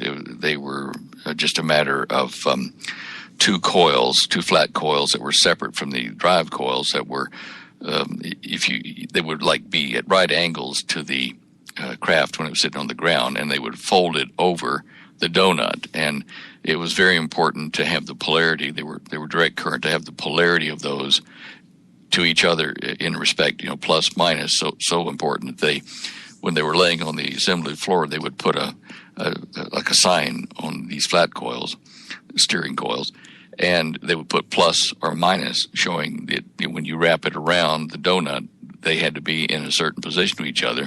Otherwise, when you fired up the field, it doesn't happen instantly. It has to build up over a few minutes. And if you don't have that polarity right, it will cause an inversion bubble, which will just convert all the energy you've pumped into that field and the crew and the craft to become a fireball. It will just vaporize, leave a hole there. So it's very important to have those correctly oriented to each other. You could take a Volkswagen engine in a car, if you wanted to, turn out a little generator, and you could pump up the field in a craft that's 30 foot in diameter and lift up a multi-ton craft after maybe half an hour to an hour. And the reason is, it's not a direct drive system. It is a system that stores pulses of direct current in those two coils, the main field coils, back, forth. It stacks up energy like layers of an onion, And so a Volkswagen engine, something that small, could be used to stack up layers back, until you've got a huge amount of energy in a big field. And in these smaller craft, a 30-foot diameter craft, you would have a field that would extend maybe 800 feet in diameter from the craft itself. And like a bumblebee then, who creates an air bubble around him, and he doesn't actually fly. He steers a circulating bubble of air around him. That's right. And that's how the craft would then move and elevate. That's fascinating. That's fascinating. What would happen if I was standing next to the craft as it was warming up? Would it affect me physically? Yes. If you didn't short out to ground and burn to death with electric discharge, if you were in the field and, safely insulated or grounded either way, I'm not sure how it would have to be, but if you were in the field, it would alter the physical and chemical processes in your entire body such that time for you would dilate. An example which did happen in South America, I think it was in Brazil at a Brazilian Air Force base many years ago. There was a sergeant, let's call him Garcia, and his men. They saw a bright UFO hovering just off the airstrip, and it was there for minutes longer than a rocket or something would be, and it didn't move. So they were sent out to investigate it when it apparently dropped to the ground. Well, they sent teams out, split out, and Garcia went by himself this way, and some of his men went that way. And they all regathered after, 15, 20 minutes to see if anybody had seen anything. Garcia was missing. He stumbles in a few minutes later.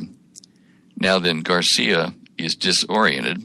His watch is like hours ahead of, maybe couple of days even ahead of them, but it looked like hours on his watch. The reason I figured it was a couple of days was because when he'd gone looking for this craft, he was clean shaven for duty, but he had a several day growth of beard on his face when he returned, and after just 20 minutes or so. Now what he'd done, I'm pretty sure, is he'd walked into the edge of the field, and it speeds up your physical chemical reactions and your mental facilities. It changes the rate at which time passes, in essence, because it changes all the chemical and physical reactions that we measure time by in your body.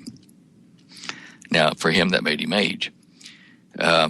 Inside the field, in the craft, when it goes to turn a corner, the people inside are affected as well.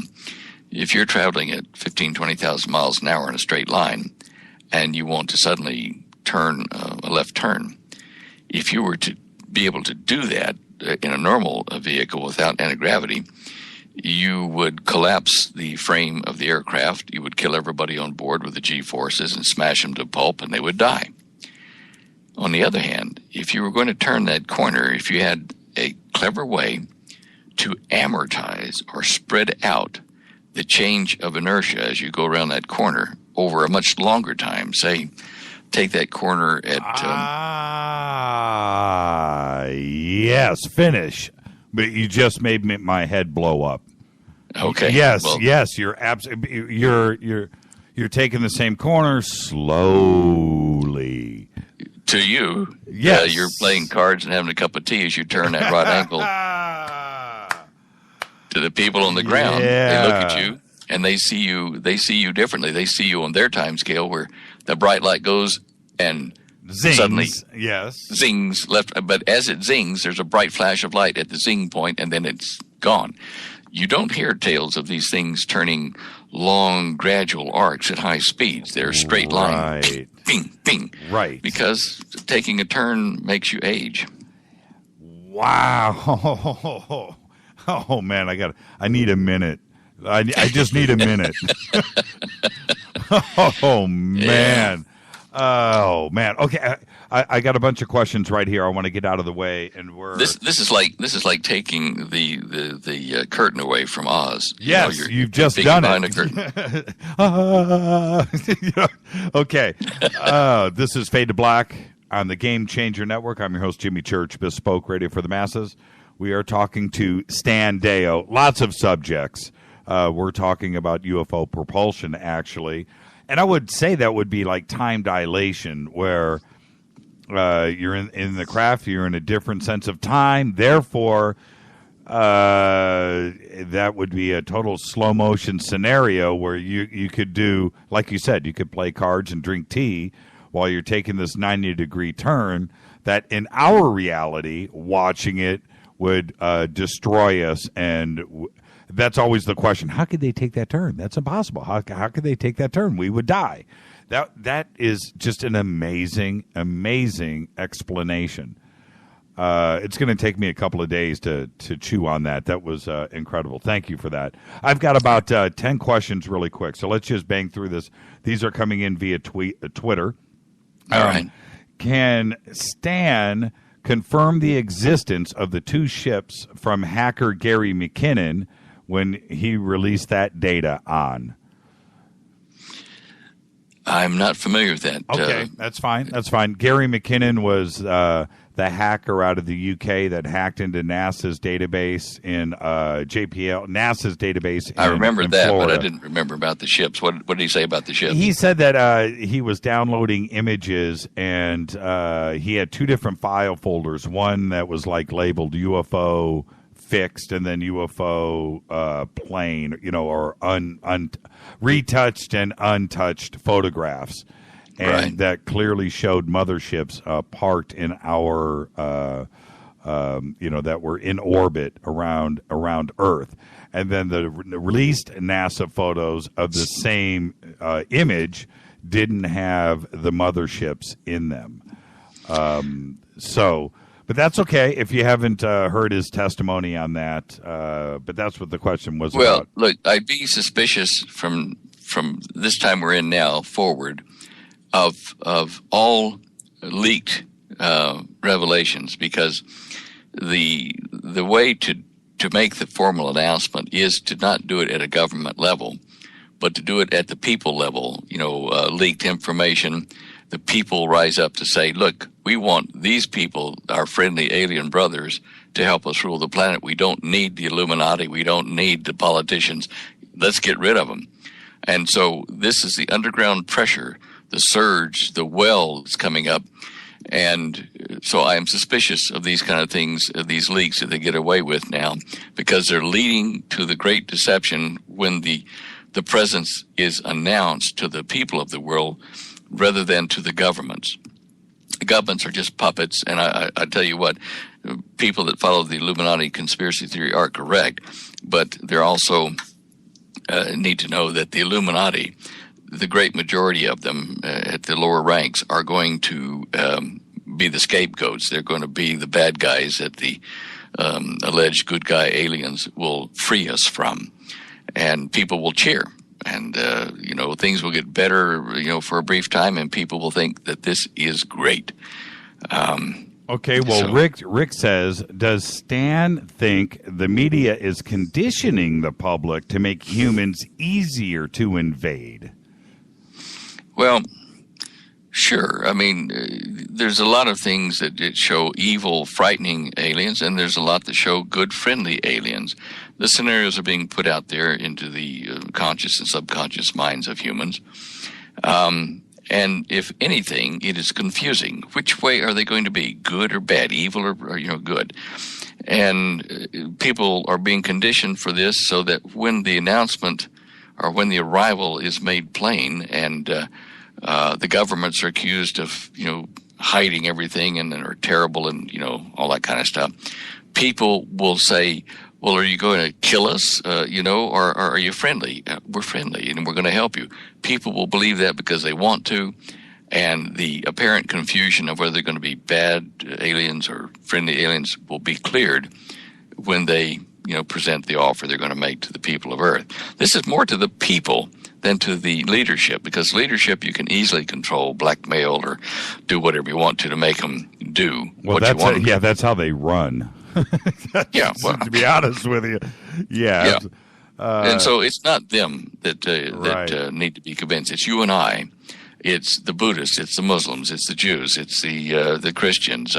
We need to to accept our quote-unquote elder brothers who were the basis for all of the human religions. And we need to accept them as our leaders, and they will appoint a human leader so that we're not worried about whether it's a takeover. And, it's going to be, as the Bible says, a grand, great deception that will fool even the very elect of believers, if such were possible. And that's what we're told to be cautious, to endure, to watch for these things, and to not be caught up in it. But the media is conditioning us. There's no question about that. Tammy says, Jimmy, ask Stan if he has seen the big dog. What is... Do you know what she's asking? I don't know whether it's a metaphor, meaning like the Grand Kahuna himself, or whether it's... I don't know. Hey, Tammy, hit us back with that. And we need some clarification because I love the question. Let's see. Ed says, if we have all this advanced technology, why are we screwing around and not just take out the terrorist? Well, understand that with the advanced technology we have, it's being held back from the public. Mainly the really super stuff is being run by Satan and the fallen ones. They do not want the world situation to get away from the control of the Muslim terrorists in the Middle East. The new world order that they want to set up will be based a lot on Sharia type law, and the Antichrist will come from that area. His name will probably be a derivative of the name of King Solomon, Soleimani, something like that, or Solomon in Saudi Arabia.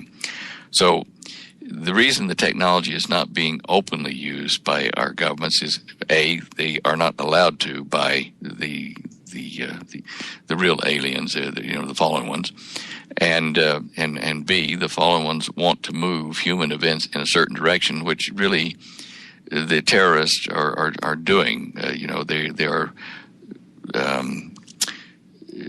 They're eliminating our faith or weakening our faith in our governments and human institutions, and so people are crying out for someone to solve the problem.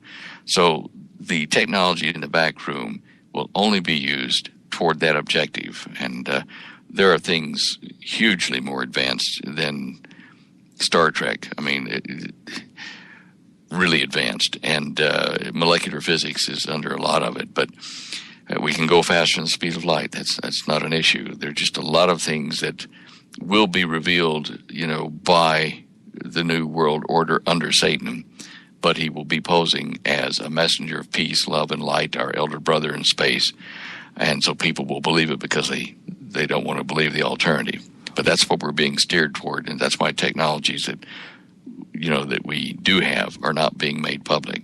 What does Stan Deyo do if a Solomon next week suddenly is in the media out of the Middle East? What do you do?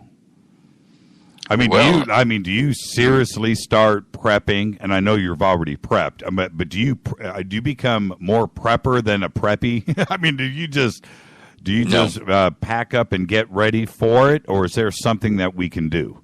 No, about the only thing that I would suggest is that what we'll do here is repack our knapsacks and walking gear and stuff, and in case we have to walk out of our property into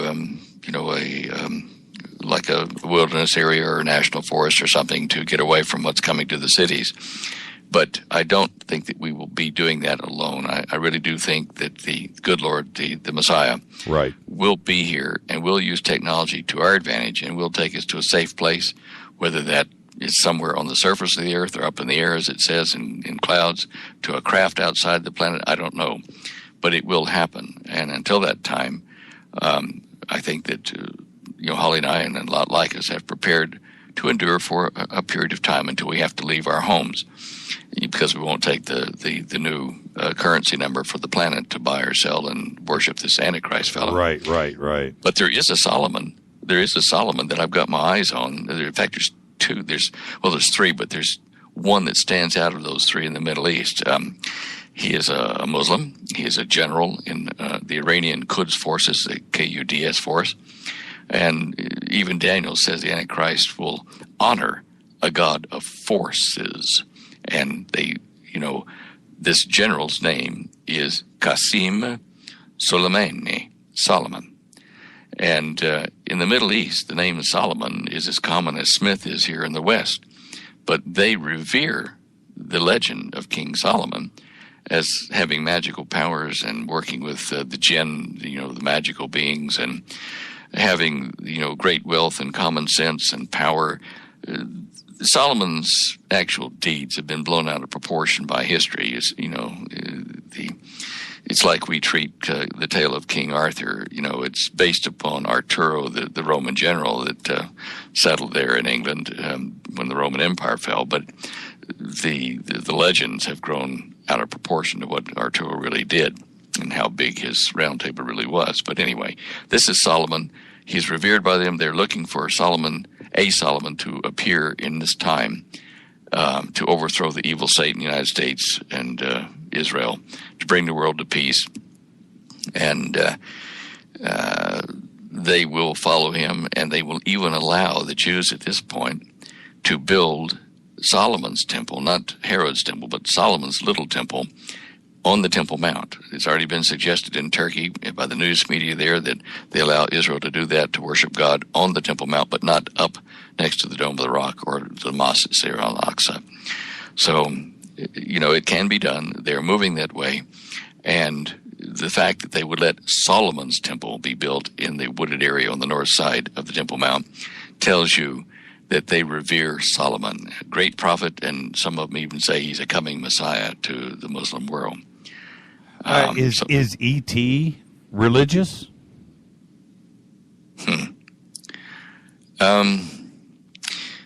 Well, the critters, some of them, I think that the gray critters are really robotic, biological robots, very intelligent, but soulless, if you wish. They're emotionless when they perform actions on abductees. They are, kind of impervious to cries of pain or fear or whatever. They're just mechanical.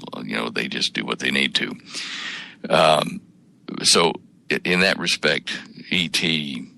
it doesn't compute. They're no.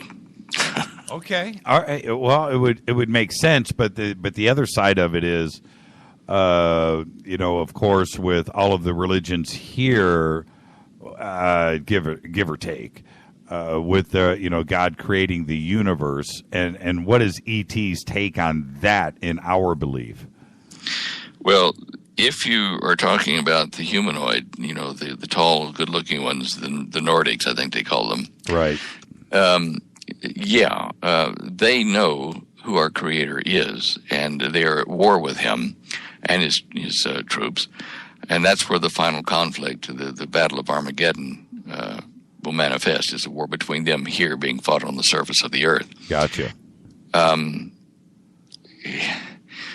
There are just a lot of things that people don't know about as far as the age of our universe and how rapidly it has formed. It's not over 4, 5, 10 billion years. It's happened a lot faster. And I put up a link after I talked to you briefly this afternoon. I put up a link on that show images page, and it's all by itself down in about the middle of the page, a white graph, and it shows the speed of light is slowed down from the Big Bang. And this is from the work of Dr. Barry Satterfield, who lives here in the States now, and he's a friend of mine. Mm-hmm. And that graph is a representation of how rapidly the speed of light slowed down from the Big Bang. And we're talking, like 100 million times it slowed down from the Big Bang at least. And that part of the curve is called an asymptotic curve. It's hyperbolic, but it's asymptotic. And we're on the lower right-hand side of that graph now then, where the speed of light appears to be constant with very small variations. But that affects the age of the universe and makes it down into thousands or tens of thousands of years rather than billions. Right. So there are some things that people need to understand about that, about the true nature of gravity. And once you do that, then accepting Earth, the planets, the stars, as we see them as a virtual reality, becomes easier. And you understand that in a virtual reality, all kinds of magical things can happen. Who controls that reality controls what you perceive. So if you look at it like that, and I'm with you, is the Anunnaki and Enlil, is that Satan, as some researchers have said?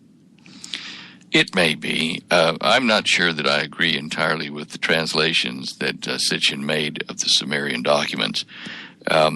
Michael Heiser, who is a mainstream recognized researcher in the old language, and a stupidly smart guy. Yeah, ridiculously smart guy. He is that. He really is. We've talked on occasion, and I think that Michael's work, I would believe before I would Sitchin's work on this, and he comes up with an entirely different interpretation. I mean, if you look at some of these ancient languages, pre-flood and then just after flood, we think the flood occurred around 2345 BC. But anyway, with that marker before that time, the written languages were more linear, or lines, lines, parallel lines at an angle, groupings of lines. But then after the flood, the Sumerian, or like in the plain of Shinar over there in the Persian Gulf region, the languages coming out of there that were written became pictograph, representative of things and objects, which eventually became alphabets in the Semitic languages. But there was a marked difference after the flood in the way they recorded stuff in writing or in pictograms or hieroglyphs. So when you try to decipher a dead language that's 4,000 or 5,000 years old, and try to figure out what the lines meant, or what the cuneiform, divots meant, there is room for error. There's just no one living that can tell you what some of those things really meant. That goes with any of those ancient languages. Sure. If it wasn't for the Rosetta Stone and even those translations, it's not 100. It can't be 100%. Nobody's alive today that can confirm it. For certain. There was a stela. I've got a picture of it. I don't know that I have it up on the website, but I have had it up on the website. The Marduk stela from 600 BC, I think, somewhere in that region, 635 BC. Right. And the Germans had captured it, the entire stela, and about a third of it was destroyed in the fires when the Allies came in and defeated the Germans and got the art treasures out. But what has survived is one of them in that Marduk stela is like an architect's drawing, cut into the hard fired stone or clay there. And it shows the front of a ziggurat, like a pyramid, a step pyramid, and then the top floor of it, a plan diagram, the top floor, where the gods would appear to mankind and then come down the steps of the ziggurat, slowly to discharge the energy of their glowing bodies until, they could touch humans without killing them. Right. And Moses had the same thing happen to him when he spent 40 days and nights up there with God on Mount Ararat, which, by the way, is in Saudi Arabia. It's not in the Sinai Peninsula. But when Moses came down, he had to hide his face and hands from the people of Israel for several weeks until the glowing stopped because they were frightened of him. Yeah, he had gray hair too, didn't he? When he came back, wasn't he? Had aged. I'm not sure I can answer. I don't know. I had never thought about that, but I do remember the glowing skin was something. I'll have to research that, Jimmy. That's a good question. Another quick question. Do you think that the fallen ones were E.T. and what about the Watchers too as well? Well, now, interesting. Before the flood, I think the Watchers, there could have been good ones and bad ones. Certainly, God himself walked in the garden in the cool of the day with Adam and Eve and talked to them. How's it going, Adam? How's it going, Eve? Face to face. But as time passed, let's go to Noah. Well, God walked with Noah and talked to him and said, "This is how you build the boat I want you to build, the ark." And, they chatted. Time passed again after the flood. Go to Moses. Now Moses wants to talk and chat with God. And God says, "Look, you can't really see me directly, because if you do, the energy of my body will destroy you.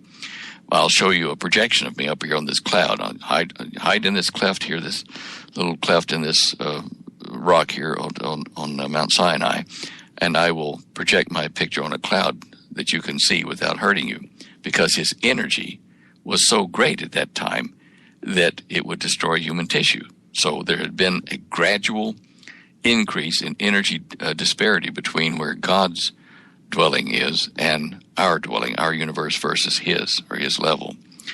And so the watchers before the flood, could have walked around, and certainly they were not permitted to have intercourse with human women, but they did, according to Genesis 6. After the flood, there may have been some small intrusions of these watchers that were bad guys that produced the races of giants in the Middle East, the Rephaim and the Anakim, and Og, the king of Bashan, which is now buried under lava from about 12 or 13 volcanoes that covered it there in the Golan Heights region. Right. But those watchers, the latter ones, were not good. They're all the same type of being, but they were the bad ones that descended on, on a mountain there, the fallen ones, which are different than the good ones. So E.T., is that a possibility? What do you think? I mean... E.T., yeah. I mean, are we saying they're from other planets or other star systems? It's possible, but I think that there is a hierarchy of these beings, and the ones that have been here and interacted with humans genetically and militarily or technologically did so against the wishes of our Creator, the king of the extraterrestrials, if you wish. I mean, if you were to ask me, does God live on Earth? I'd say no, he lives off the Earth. Hence, he is an extraterrestrial. He lives off the Earth in another dimension or universe, but he is an extraterrestrial. So he's what Daniel calls the God of gods, the man in charge of all the super beings that have long life and don't seem to die. With what we see out there, let me look. I just missed it. This is Fade to Black, Bespoke Radio for the Masses. I'm your host, Jimmy Church. We are speaking with Stan Deyo. Stan, with all of these sightings that happen every single day, and I don't know what the numbers are now over the last 30, 40, 50, 60 years, but it's got to be in the millions. Hundreds of thousands of photographs, tens of thousands of video and film. Is it us or them, or is there a split there? Do you have a ratio of what we're seeing in the skies? I don't have a ratio, but I know that what technologies that we're allowed to use in human culture are directly approved and controlled by those that are in control, the fallen ones. I think there are more of them now than there were that descended onto Har Hermon, to Mount Hermon in Israel. We know that there were good and bad ones because Jacob talked to good angels that were going up and down the ladder into the heavens.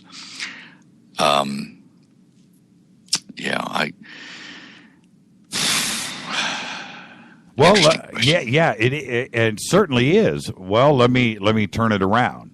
You're driving down the road tomorrow, and a disc buzzes your car and takes off up into the atmosphere and disappears.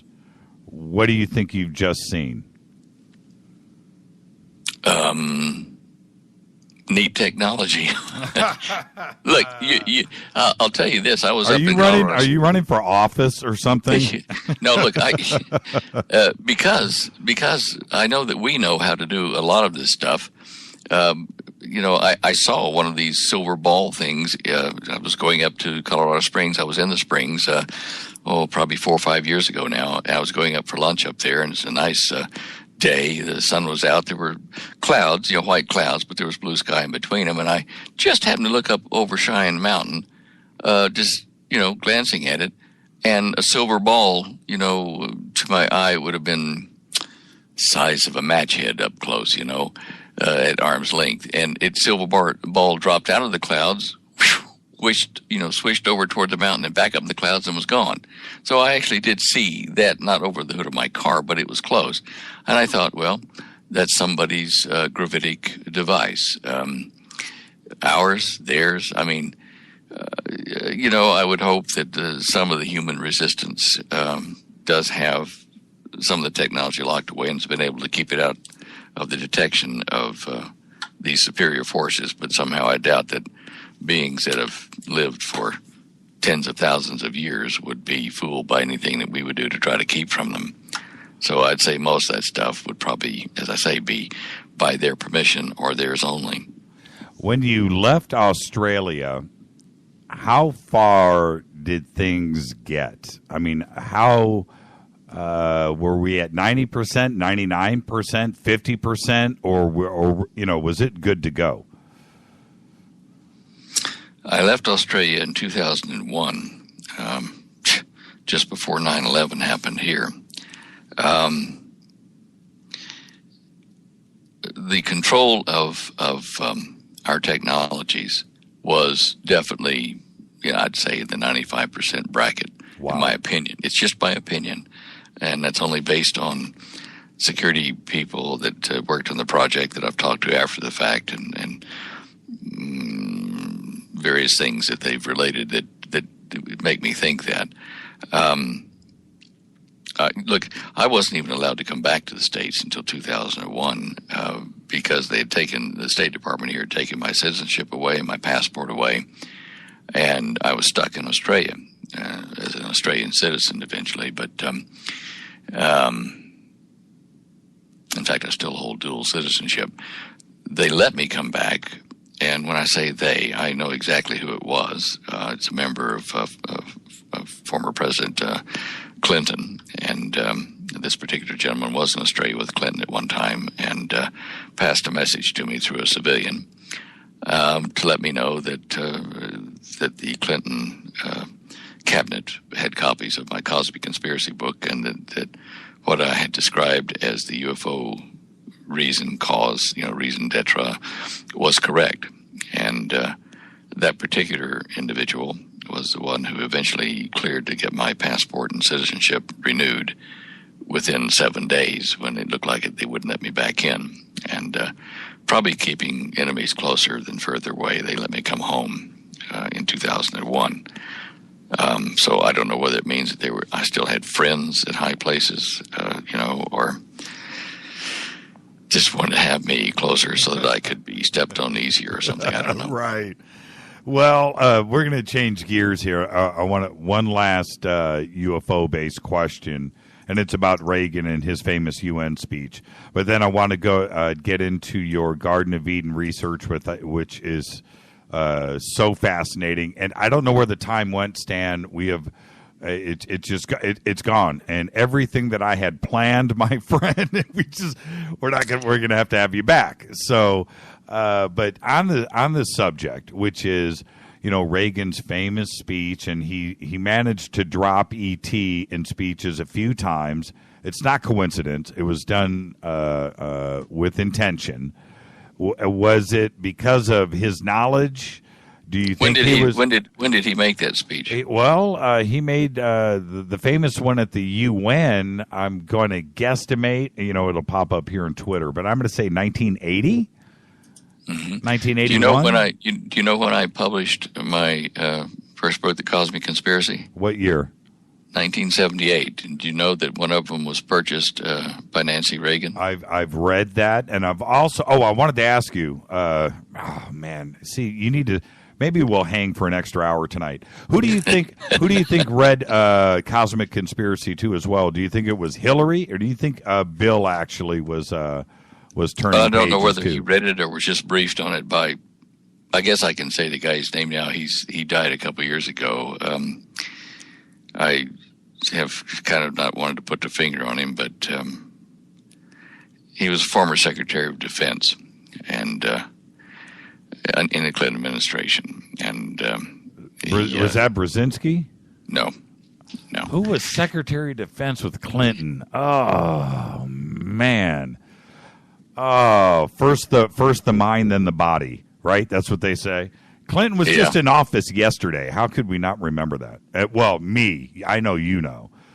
Okay. Well, the gentleman was tall, thin, smoked a pipe, New England education. He served through several administrations in, serious positions of defense and various other cabinet positions. It's going to pop up here in Twitter in about 2 seconds, so I'll be in the clear.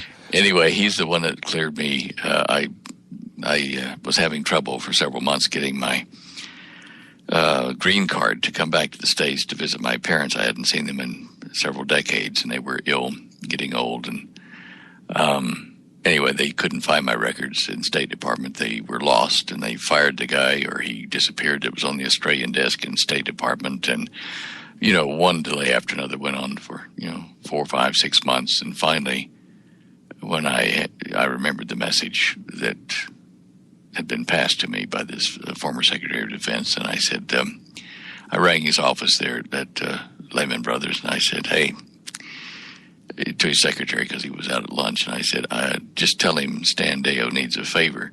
And 7 days later, heaven and earth moved, and I was a citizen. They hadn't lost my records, and he cleared the way. Now, what's the Men in Black situation in Stan Deyo's life?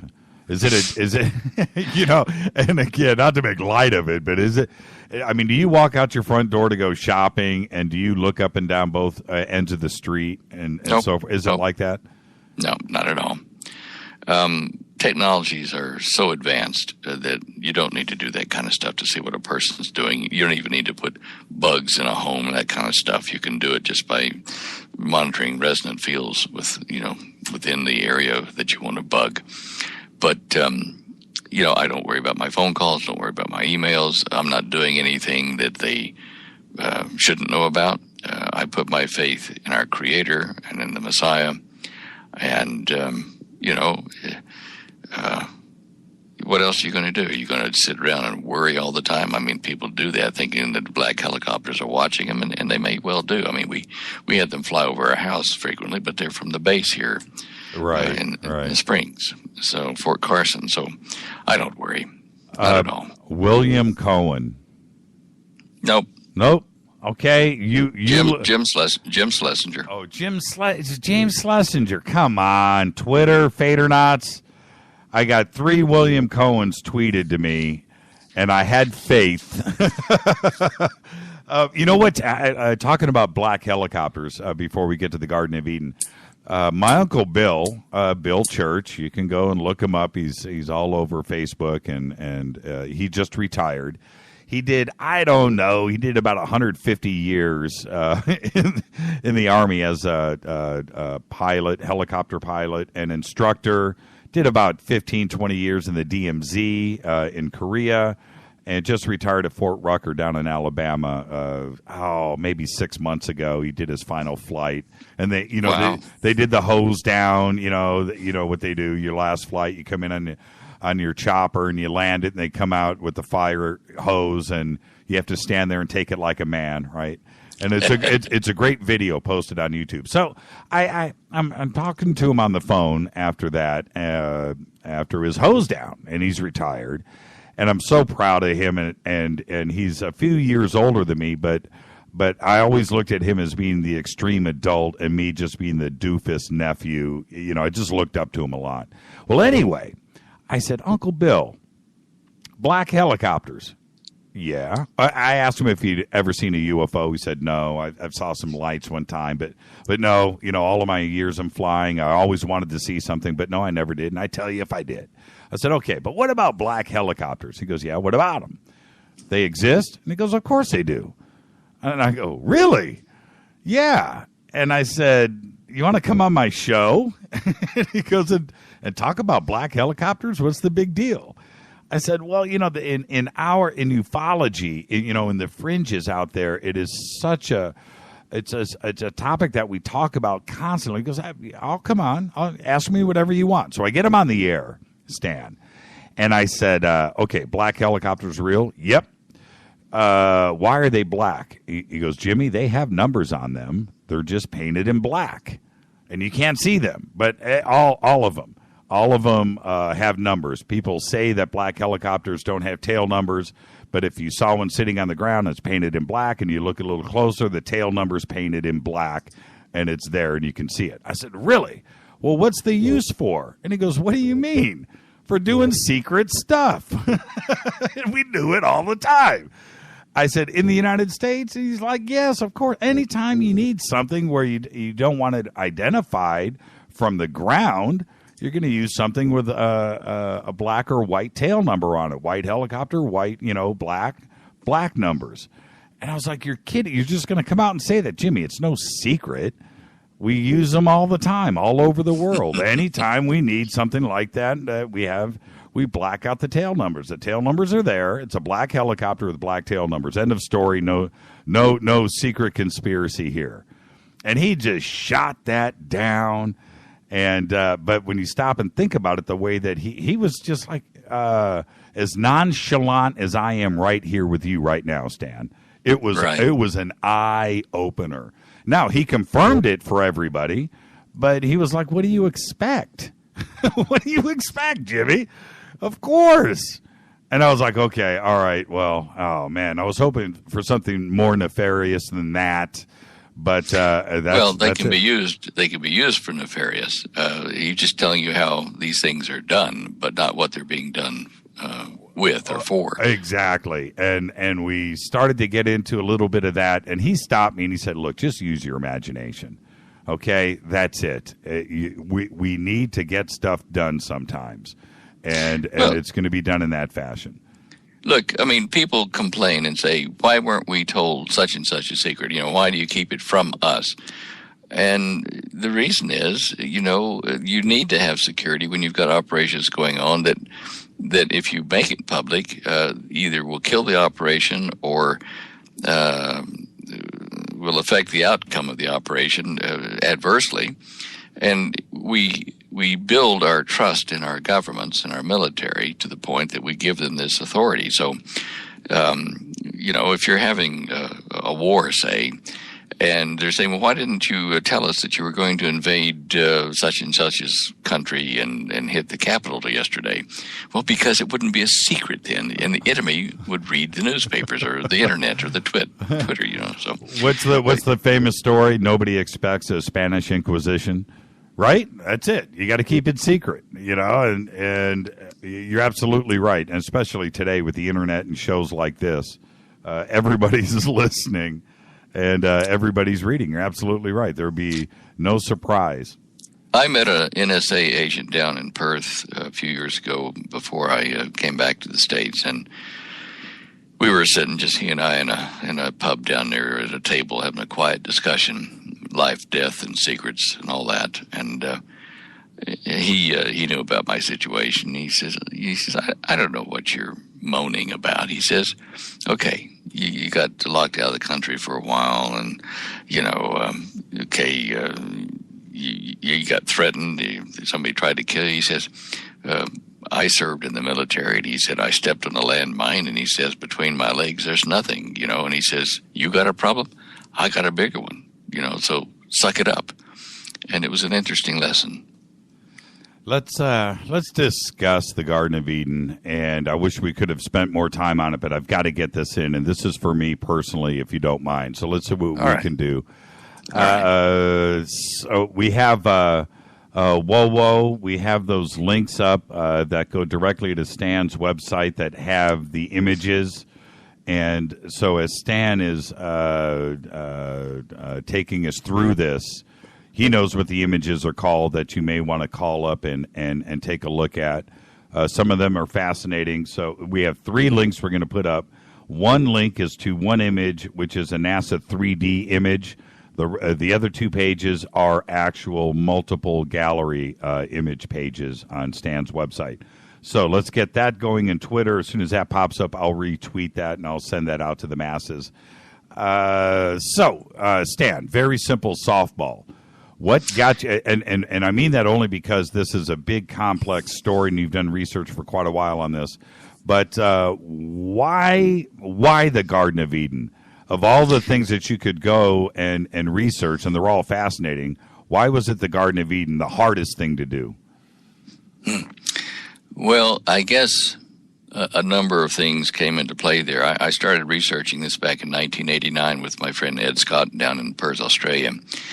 And we went through maps trying to find proof of the Garden of Eden ever existing, just as a lark. And it eventually became part of a book called the Vindicator Scrolls, when we had traced rivers that seemed to come out of Ethiopia, the four rivers straight out of the Danakil Plains and just up there a bit, about 100 miles into the Ethiopian Afar Triangle. But anyway, after a while, I thought, well, gee, it's a shame that we couldn't find, all the clues there, like the volcanic flaming sword that Scripture mentioned, and gave it away until I was working on a lecture topic here in June last year for a prophecy conference, and I was looking at some of my notes on the expanding Earth theory. And as a lark, sitting down here in the office in front of the computer, I thought, I wonder if I've been looking at this all wrong. What if the Garden of Eden wasn't, a tiny little area? Maybe it was a bigger area. Well, maybe it was an area before the Earth expanded and split the continents apart. Let's just remove the noise level and let's try to look at it with fresh eyes. And to that end, over in California, there's an institute there that does imaging from satellites of the ocean depths and the land itself. But they produced a very high-resolution digital map of the entire Earth. And in June, they had not given it over to Google yet, and I found out about their database, and I emailed them. I said, look, can I use that for my research? Can I put it into my Google Earth and lay it over the Earth and look for ancient riverbeds under the oceans? And they said, well, yeah, sure. Here you go. And because of that and the high resolution, I was able to see things which I've shared in the lecture and the DVDs about this. I saw the riverbeds that were the coastlines of, say, like Africa, East Africa, and India, where they used to join, Madagascar, which used to join to Africa, and there were riverbeds cut in there that aren't obvious in most of the maps that you see, but with these high definition digital images, I was able to do that. And the more I looked at this, I thought, well, now, okay, suppose there was a land that was surrounded by one of these rivers, the Pishon or the Gihon or, Hiddekel or Firat. Would there be a country that still marked their borders with town names that fit the names of the land where one of these rivers circled?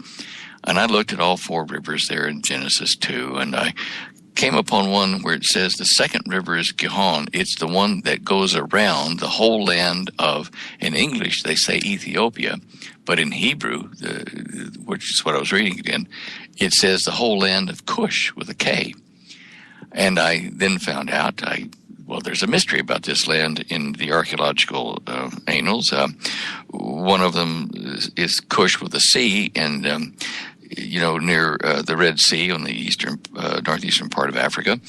And they were dark-skinned people, but there's a missing Cush over in Europe somewhere, or over in the Iran region that they've never been able to figure.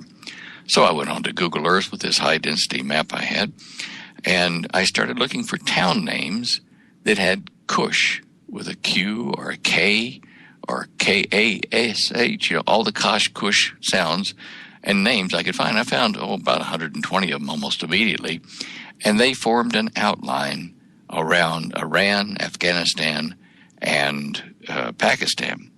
So I thought, aha, this must be Cush. But then I found not so many, but a few down in India as well. And that was what led me to finally figure out what had happened, where the land of Cush was, and how the river had accomplished it before the split of the continents, before the earth had expanded. And that's how I, got really involved in this. And the more I found, the more excited I became, because I found out that the old Hebrew translation, or English translation of the ancient Hebrew, that the translators of King James had taken one of two meanings in the manner which they thought it meant.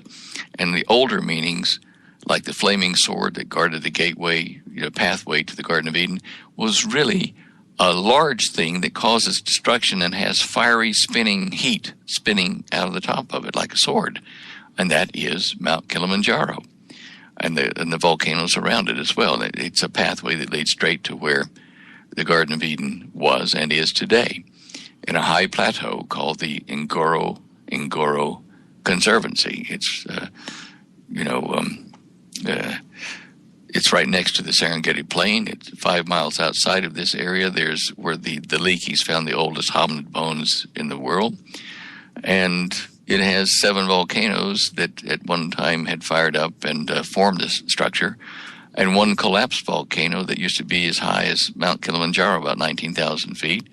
And it collapsed, and it's the only one of its kind in the world today. It's a collapsed volcanic crater that still has the wall intact. And that crater, inside of that, is lush with water and animal life. There are 500 major species there. There's 25,000 large mammals that live there. There's a fig tree that's there, the kind that you can sew clothing out of, like Eve did in the Genesis account. There are 4 rivers, 4 huge rivers, nearly 5,000 miles long now, started in the upper portion of that complex out of water that welled up out of the surrounding land, which was Eden.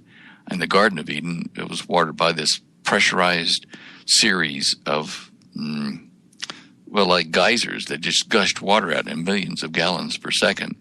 And they cut grooves into the earth, which is in that 3D map, the image of East Africa, which if you go back to the show images page, it's on the 5th row down, first image, and it says 3D Garden of Eden, the Afar Triangle, and the 4 rivers, meaning the 4 rivers of Eden.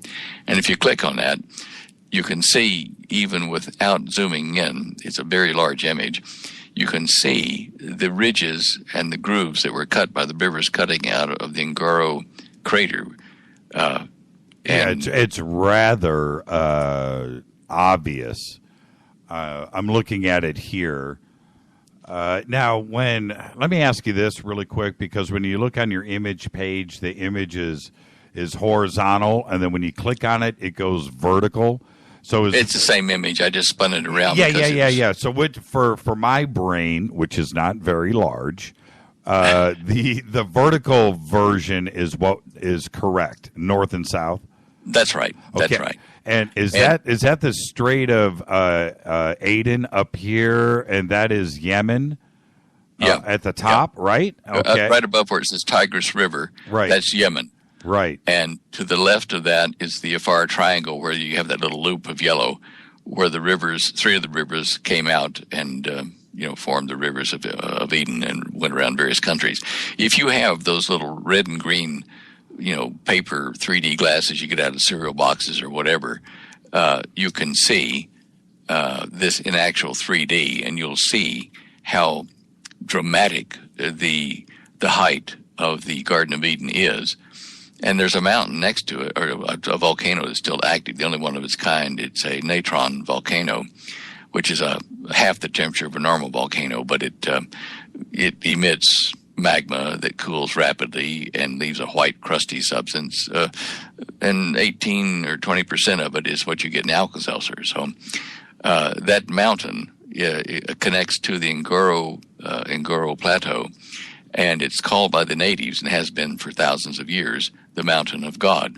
And if you ask them, they tell you that God created man in the Ngoro crater, and then went up in the sky and left man to his business. The travel bureaus in Africa say, go visit the Ngoro crater and the Ngoro Conservancy in the Serengeti. It is Africa's Garden of Eden.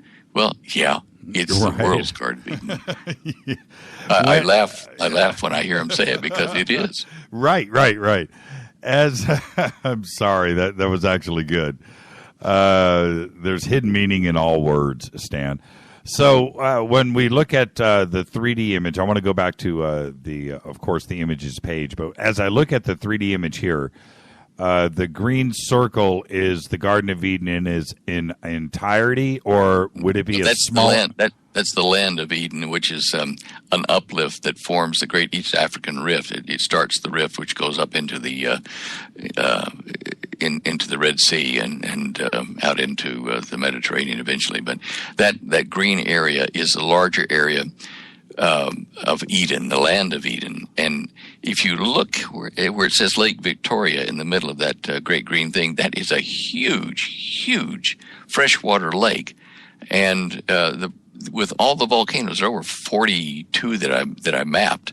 With all the volcanoes around the Ngoro area there, and the geysers, the water in Lake Victoria must be part of a system that leaches water down in or from water beneath the mantle of the earth that is forced up by volcanic pressure to make these gushers, these geysers that supplied the water for the four rivers and for Lake Victoria, I think. But what is the elevation of this general area? How much higher is it than everything else? The Ngoro? Yes. Well, I think average is around 9,500 to 10,000 feet. Right. Get on Google Earth. In fact, it'll tell you the altitude of it. You can just run your mouse over Google Earth. In the time of Christopher Columbus,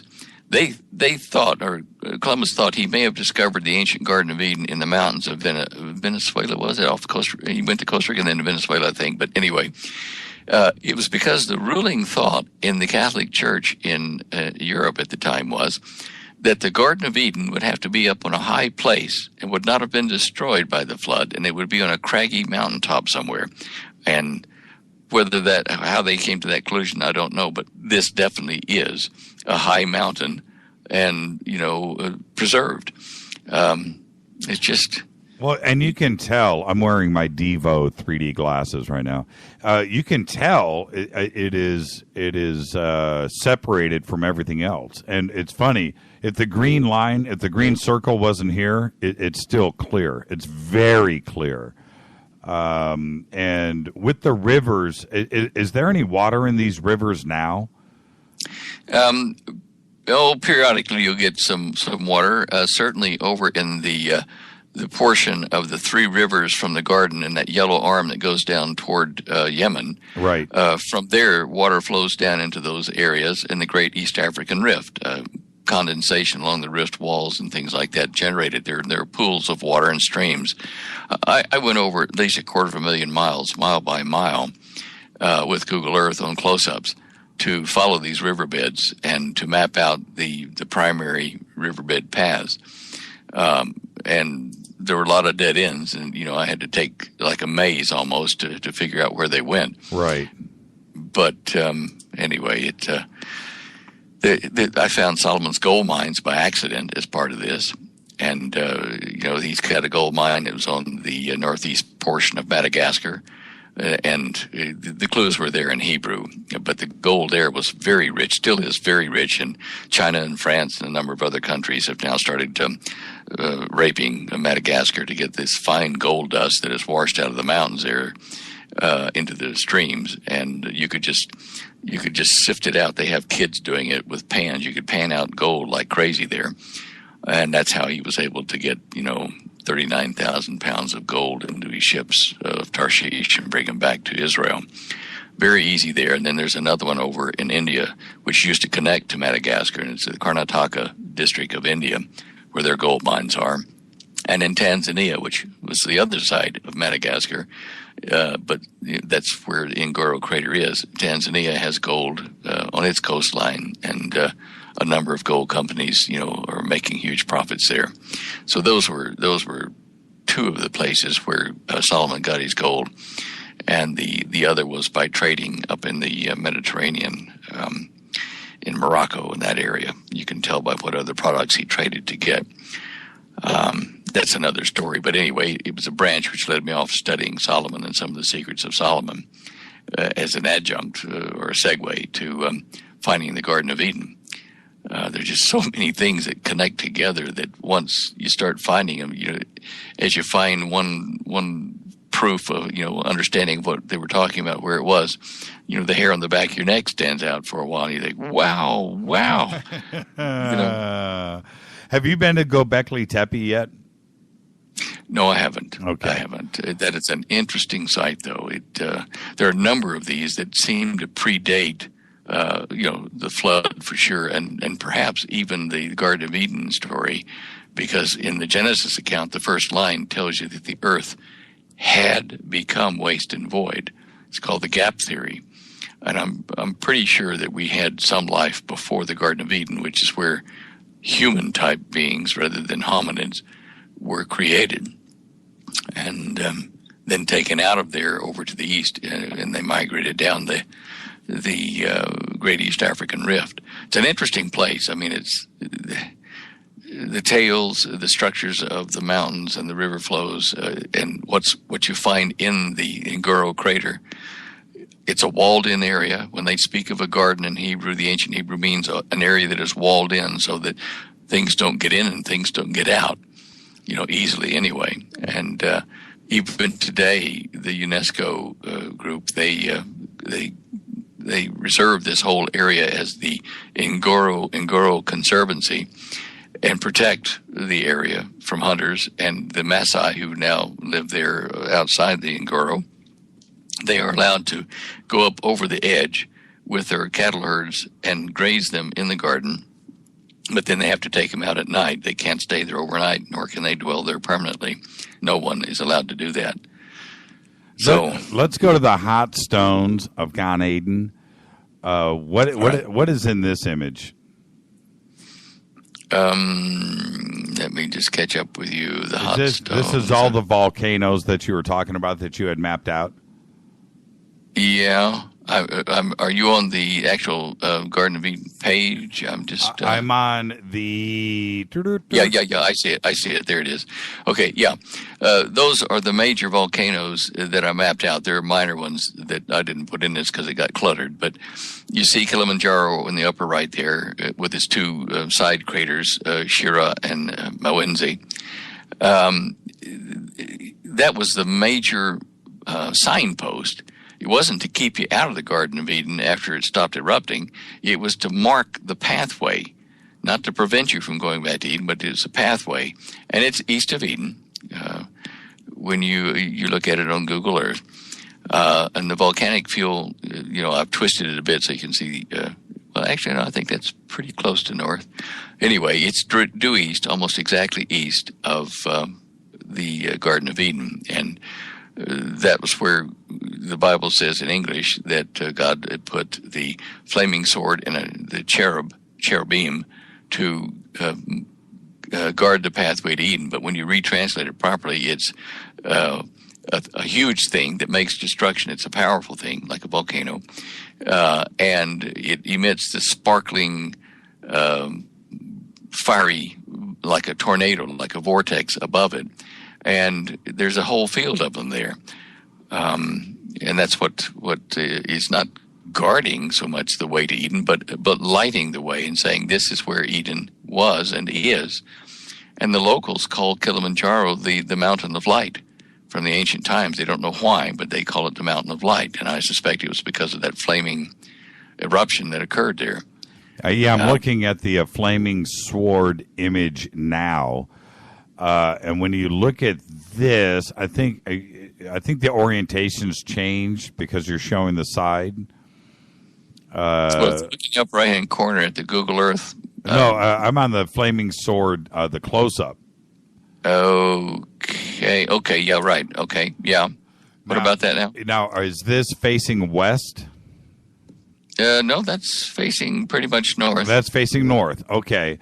So if that's facing north, then the Garden of Eden is to the east. It would be to our left. No, it'd be to your west. It would be to your west. Let me go back to the... Okay, now I'm confused. The cherubim, and the flames are placed east of Eden, and Eden is east of wherever the storyteller was writing about. He said to the Garden of Eden to the east. But the complex here, if you look at the hot stones of Eden, you'll see Kilimanjaro on the right-hand side of the picture with 4 yellow pins on it. Yep. Okay, and to the left is, volcano number 6, I think, is Ngoro, right there in the middle of that yellow circle, small on the left. Okay, that is to the west of Kilimanjaro, and when we look at it in the other picture, we're looking probably a little bit northeast. I got you. So then when we're looking at this one with Volcano 6 and Kilimanjaro here on the right-hand side, is Eden in the northeast corner? Where would it be in this image? The one with the yellow circles and pins? Yes. Okay.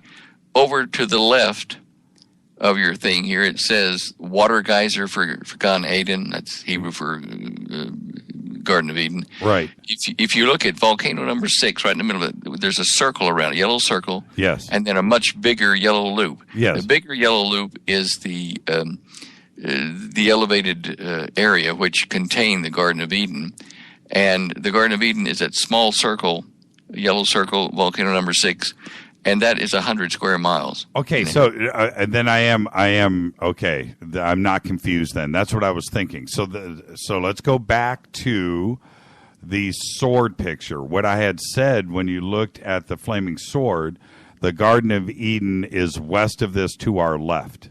Yes. I see. Okay, maybe we got crossed up somewhere because when you said no, I was like, oh, no, now I'm really confused. Yeah. But, okay, so it's... Well, look at Gan Eden from satellite, right under the 2 pictures under the flaming sword. Look at Gan Eden from satellite and click on that. Got it. And you will see the cradle of life. That orange outline is the actual Ngoro crater. And then the water springs in the upper portion. I found actually 20-some-odd water springs that welled up water to supply the huge amount of water that drove all these rivers.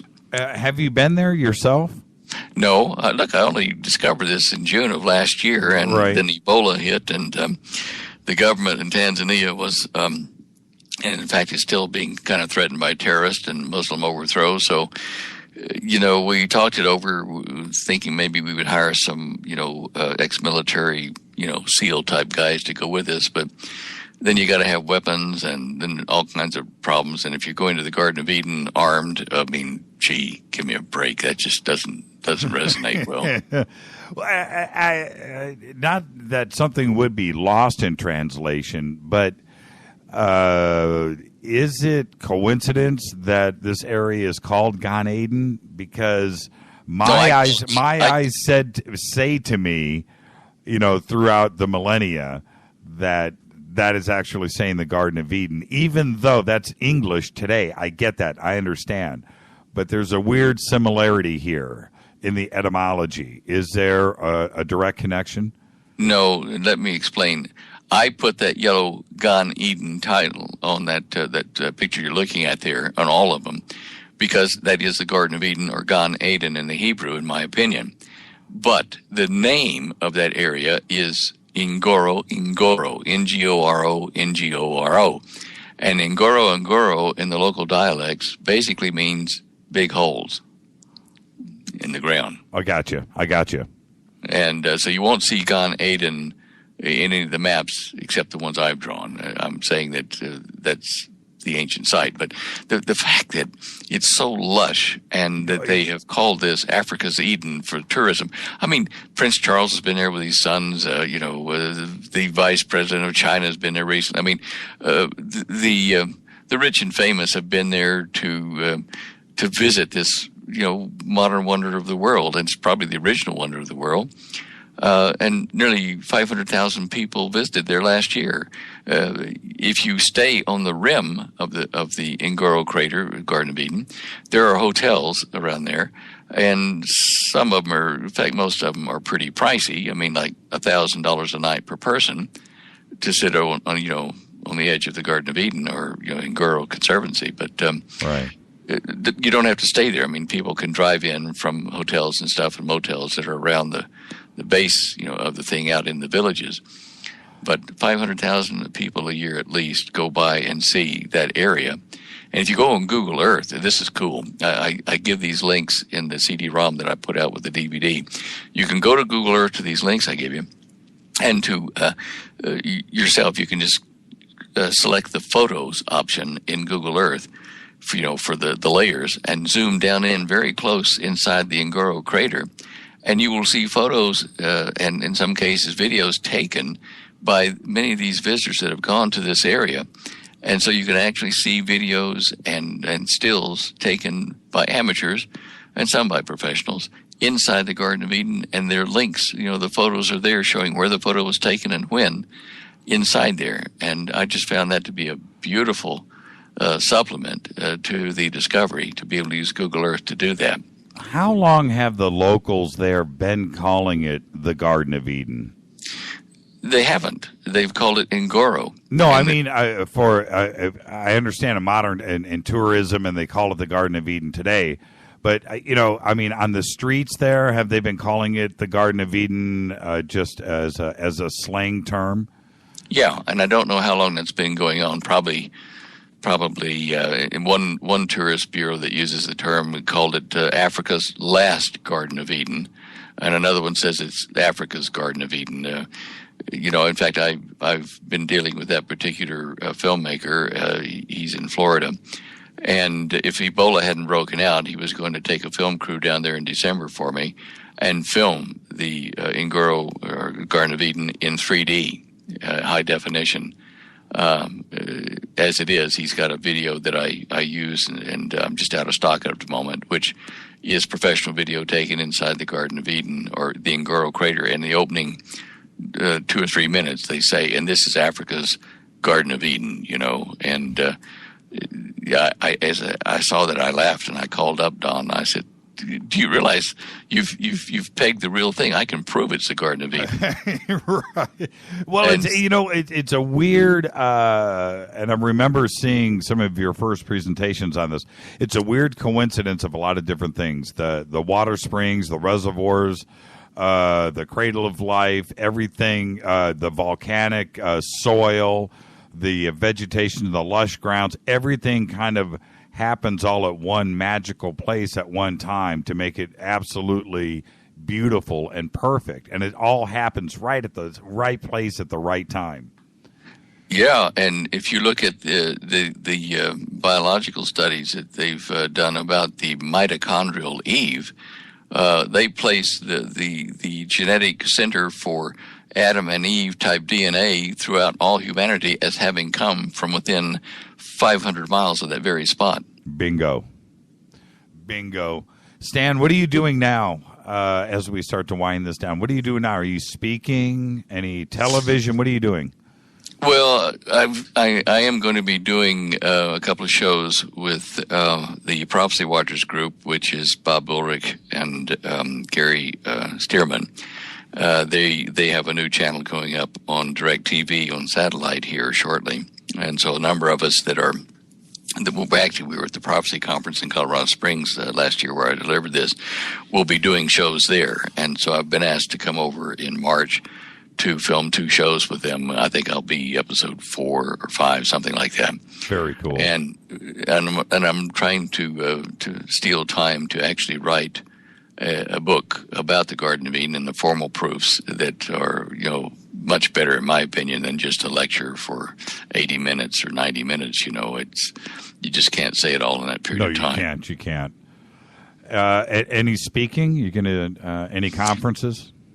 No, that takes a lot of time out of life, and other things I need to do. And, I still work in the business here, in the book business. Mm-hmm. So, Holly's starting a new book and I'm starting this book. And between us, we'll probably be busy doing this for 6 or 7 months.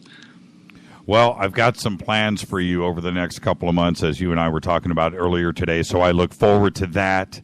And Jimmy, I'll make time for that. I like your style, and I have fun with you. That's good. It's all about being friends. And what's cool is everybody out there, our audience, is just sitting there like they're sitting there with us on the couch, and it is so cool for them, and they really appreciate you taking the time. And they all know we can't get it all in just a short couple of hours. And so, yeah, we need to get you back as soon as we can and go into all the other directions that we need to go into. So I look forward to that, too, as well. Thank you so much, Shannon. And give my best to Holly and I will. And your 2-year-old granddaughter. What was her name? Aubrey Deyo. Aubrey, you got to love it. The little pink ballerina. You have a great night. Give my best to Holly and enjoy the warmth tomorrow. Put on some shorts. Hey, will do. Thank you. Night now. Thank you so much, Stan. Bye-bye. Stan Deyo, everybody. How was that? Oh, man. Another, I got to say, I saw the tweets with that. With my head exploding, and I know yours did too. Thank you so much, Stan. That was amazing. Thank you, Holly, and thank you guys for taking the time. I'm going to take a quick break. I'll be back right after this. This is Fade to Black, bespoke radio for the masses. You want to go to standeyo.com. I'll be back right after this.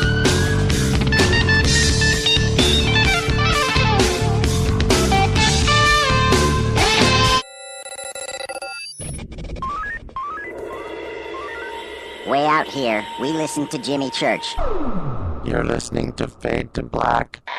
¿Qué tal, mis amigos? Yo soy Mario Carson, el tiburón, y los invito para que escuchen a mi buen amigo Jimmy Church Radio. ¡Claro que sí! Oi, oi, I'm Reese Evans. You're listening to Jimmy Church. This is Revolution. The revolution will not be televised. The revolution is on radio. Ciao.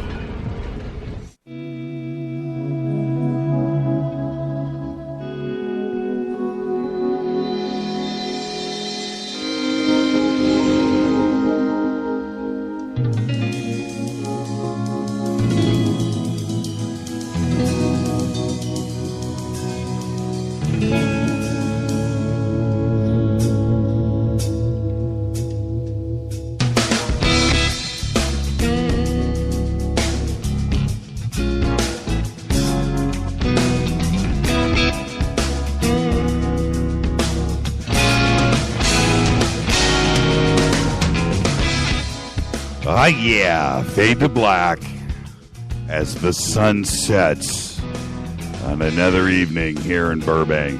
Oh, wait, it's 10 o'clock at night. Wow, you Fadernauts, what a week you have had on the air. My goodness gracious. I got to tell you, it's really something for me to be able to sit here night after night and hang out with all of you and have guests like this and Stan tonight was all of that. I had a whole list of stuff. As you know, I run without questions, but I had a whole list of stuff in front of me tonight to cover, and I knew, I just knew, and it's just the way that it goes. But it was such an eye opener to go through all of this tonight and to let Stan tell the story like that and paint the picture and take us all through it together was absolutely amazing. And I'll just say it again out loud. Thank you, Stan. And I don't go back and listen to shows too often, but I feel like the last 2 weeks, oh man, the last 2 weeks I need to actually go back and take me some notes because tonight was amazing. Last night, wow, so cool and so good. So thank you to everybody. And tomorrow night is Fader night. I'm looking at it here. Yes, tomorrow night is show number 200. 200. I don't know how. 200. Wow. 200 shows. I'm going to say that again, 200. Wow, have we come a long way.